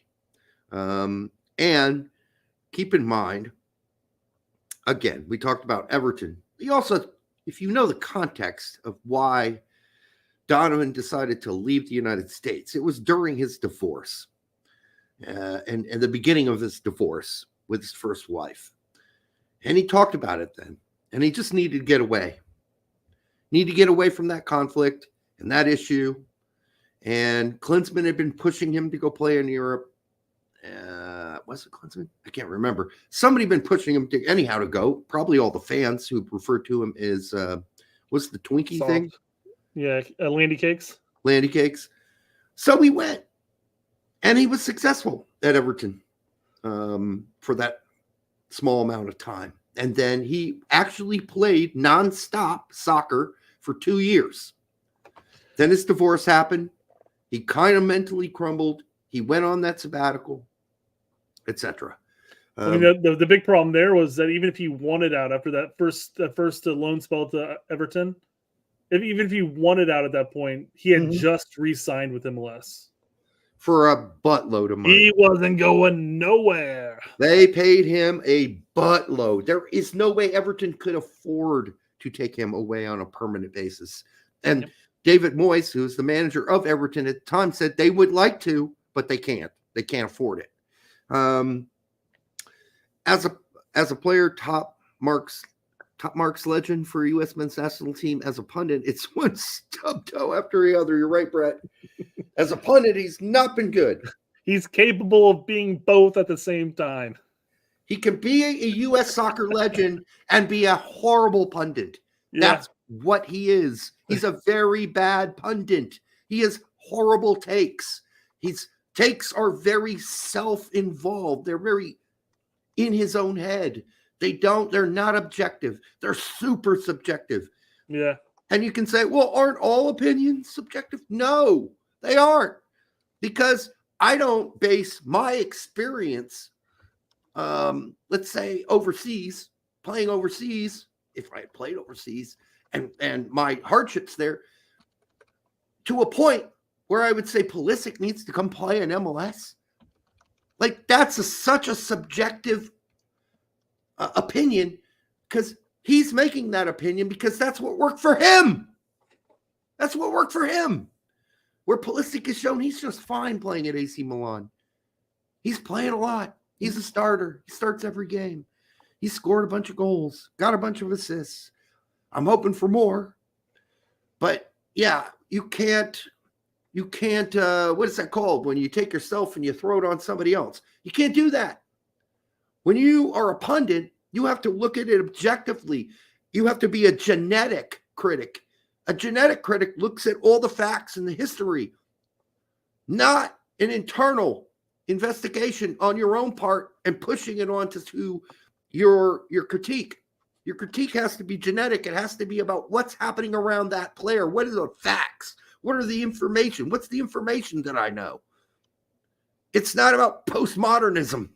It's not about whatever else you want to use to make your critique. It should be genetic all the time. It should be about the facts around the player, the stats, the statistics, what they've said, what you know about how they feel about themselves and where they are now and what the challenges are. It shouldn't be about some absolute subjective pushing your own experience onto somebody like Pulisic and saying, you should do what I did. Just go to MLS because you'll play a lot. Okay. Well, that's what you did, Donovan. But Donovan, Pulisic ain't you. He's got higher aspirations, and he's a different person than you are, who's used to being overseas. He can handle it, and he's fine with it. Mm-hmm. Okay, sorry. And they went over at the same age to the same country, and one prevailed. And one might have prevailed. Donovan might have worked out. But as he said in his interview, he didn't have the patience to wait to play. Yeah. He said, I want out of here. They're not playing me. All right, well, you've only been there. His agent even said, you've only been there for a fucking year, dude. Chill the hell out. Keep playing. You're gonna get to play, but you got to keep working. And he said, no, I want out. I want out. I want to play now. Okay, we'll send you the San Jose Earthquakes. Just give me a second. That's how that worked out. Yeah. He came back to MLS in San Jose, and they won a fucking MLS Cup. And keeping with that comparison between Pulley and Donovan, obviously we've talked about how Donovan and Pulley has had the better of club career. We have the longevity of Donovan that we can simply say that Donovan's had the better international career right now, but that could easily change. Oh, well, as Pulley's on pace to outpacing both Dempsey and Donovan on goals now. Oh yeah, beast in its own right. Yep. But it'll be one of those arguing points that you're going to be able to you can legitimately make and say, well, Pulisic, after when he gets old enough and he retires and stuff like that, you can sit there and say, look, this is why Pulisic was better. That's X, Y, and Z. Oh, Pulisic's going to blow away the goal record, the assist record for U.S. men's national, as long as he stays healthy. Yeah, he's going to totally crush all their records because, one, he started when he was a teenager playing for the team. I mean, so did Donovan. But, I mean, he is the man for the United States men's national team. And unless something magically changes, he's going to be around for this World Cup, going to be around for this coming World Cup, and the next one after that. And maybe at the age of 36, still playing after that. We don't know, but probably not. But here's the argument for that: goal scoring, he's on pace to outpacing both Dempsey and Donovan. When it comes to assists, Pulisic only has 11 assists so far. Donovan has 58. Yeah, he's got a long ways for that one, but I think overall he'll have more scoring contributions. 100%. Assists, when he combined the assists and goals, he'll surpass both of them. And it'll be interesting to see what happens when you get rid of the offensive stagnation that is Greg Berhalter and bring somebody in the following cycle. Who knows? Maybe next cycle we'll start racking in more and more assists. I mean, you change the system up and the patterns of play, predictable patterns of play, and it's going to be harder to stop us. The kind of thing that Pulisic did against Germany that's the kind of stuff Pulisic can do if, he's not the only, and that's not the only, I mean, if he's the only one that has that green light on the team, which is sad because McKennie should have that green light too. Everyone should have that green light to say, I'm just going to dribble through the whole fucking team. Reyna did it once versus Mexico. Not saying that's what's necessary, but that's what you call a green light moment where this player has, at least you would think, been told he can do whatever he wants on the field. You need strikers to score for assists. Yeah. Well, I mean, we have some pretty good ones. They're not great. They could be great. We need a system that benefits our strikers before we start requiring them to score goals. We've actually been requiring the rest of our team to score goals because system. It's all the system. And now it's a bit different now that we have a more offensive-minded midfielder playing along with our double pivot. But if we do go, and we talked about this last show, but if we do go back to that 4-3-3 with the 2-8s instead, it could be. If we do go back to that, I mean, that's the problem is that it required that system required our nines to come back way too far to even be included with the ball. Because you could look at the passing heat map or whatever, and guess what? Striker almost never got the ball. Right. And it looked like a cup. It just looked like this. Yep. The horseshoe. Yeah. We always say the horseshoe around the box. Strikers don't touch the ball in Greg's system. And unless they want to drop way back to do it. And then they're not really strikers anymore. They're a false nine. It's not just the strikers because Pepe's getting tidbit minutes and he scores almost every game he plays. Balogun, off season, not a great season, but still scored some goals this season. Sure. Sargent's a scoring machine for Norwich, but they don't play the same system Greg does. Greg plays a stifling, suffocating, player debilitating, striker eradicating system. Let's just make it clear. Don't judge our strikers when they play for the national team. Don't even bother judging them, because that's all Greg's system. We said it so many times. Patterns of play, predictable. I don't know how many times we can hammer this home, Brett. And, if you do look at Donovan's goals, they were pretty clutch moments in Gold Cups and World Cups. Nobody's disagreeing with that. He's a legend for a reason. He's a legend. I will say, though, to that point, on the Gold Cup matches, I mean, there's at least 3 matches in every Gold Cup that the team plays that you should be beating 3-4, 5-0. I mean, you start playing, I don't know, Guadalupe or, those type of teams. Yeah. You should be beating those teams by multiple goals and getting multiple assists. That it definitely pads the stats. Somebody brought up the joke and said that Jesus is going to surpass all of them. But that's kind of the joke, isn't it? That you just score a bunch of goals and get a bunch of assists against the shit island teams that we have to play. Ferreira didn't even make the 60. No, he didn't. You're right. So we're moving on. As for legend status, Pulisic's not reached legend status. Donovan's a fucking legend. Dempsey is a fucking legend. Okay? Those are legends. Pulisic's a great player who could be, will be, I think, a legend. We'll see. Is he going to do what Donovan did in World Cups, putting in last-second goals that win us games? We'll see. We shall see. He's only been to one World Cup, and he did that. He got one assist, right, and then he got one nut job goal. But he's not a legend yet. Sure, he's just a really great player that's probably going to be one. But he's got 2 more World Cups for sure to go unless injury. So let's give him some time to play those 3 World Cups to build that legendary status. So there you go. Yeah. All right. Is that it? That's what we got for tonight, guys. It's only been 3 hours and 10 minutes. Indeed. Hey, wait. Didn't I say at the beginning before the show started, I'm like, I got all these fluff pieces, Derek, because I don't think we have enough to talk about today. And what did I tell you? You said, it's probably only going to be about a 30-minute show. No, I said, Brett, this is going to be a really long one. It's going to be a long one. Yeah. Well, Speaking of feeling like a woman, how do your titties feel right now? Feel great. Okay, great. I like your preppy look today. All right. This is me wearing a polo shirt. I wear to work. Wear polo shirts to work. Oh, okay. Preppy look. I come home. This is my business attire. Dude, I strip when I come home, everything comes off. Oh, see now, here's my problem. I do so much laundry with this household that this is the shirt I'm wearing all day. It's just I go to bed, then I take it off. I'm not putting another shirt on at that point.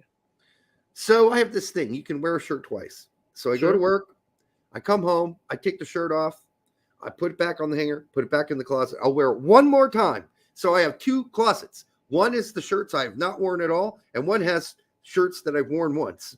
And after they come out of the closet with the shirts that unless I did something physical, like move boxes or whatever in the storage room, and I sweat a lot, then it goes immediately to clean it up. But if you don't, you should be able to wear a shirt twice. Sure. And I know you haven't seen this movie, but there's an animated movie called Big Hero 6. And there's a character in there that talks about how many times he can wear a pair of underwear before washing them. He goes, you wear them front way, then you wear them backwards. No! Then you turn them inside out and you wear them front, and then you turn them inside out and wear them backwards. You can't do that with underwear. The way they're made today, you can't turn them around. I'm sorry, you can't, because the butt part doesn't work for the ball sack. The butt part of the underwear doesn't. What if you just wear boxers? I mean, that's just like shorts. Well, I could get up and stand up right now. I am wearing, I don't know what they call these, boxer briefs. Probably. They're like a little more snug. They're snug, yeah. But they're not boxers. They stop right at the thigh. I don't know. Yeah, you get boxer briefs. Okay, those are great. I love those. They're really comfortable. I could stand up and show you my sack. It's really nicely, it's compact. I love these new briefs. But yeah, you can't do that with any underwear. You can't turn them around. Nobody wants to see that there. Hey, don't say nobody. Don't say never, Jack. Somebody wants to see it. Some sicko out there does want to see that. Now, I recommend they don't. I mean, we're talking about 50-year-old sack and balls here. Cock and balls. So, yeah, nobody wants to see 52-year-old cock and balls. Thigh highs? Did I say thigh highs? Like, they don't go that far on the... They stop at the thigh. Yeah. You're wearing boxer briefs, Derek. Yeah, not like boxers would go, like, can go pretty low, right? I'm wearing, but these must be boxer briefs. They're very comfy. Derek is a dual nut. A dual nut. Speaking of which, listen, if the next time you hook up with your stepsister, you're on the couch, you do it once, and you come to completion, there's nothing wrong with it 10 minutes after that you do it again. That's called a dual nut. And we want to thank you all for coming out tonight. Make sure you like, subscribe, share it with your grandma, and we will be back on Monday. Enjoy the weekend. Mwah. We love you.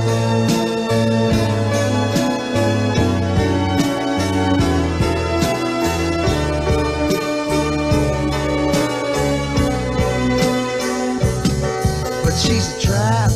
She's an unsung novel. Turn a lap and get your whole world dazzled on the line, or a phone call with or without wine.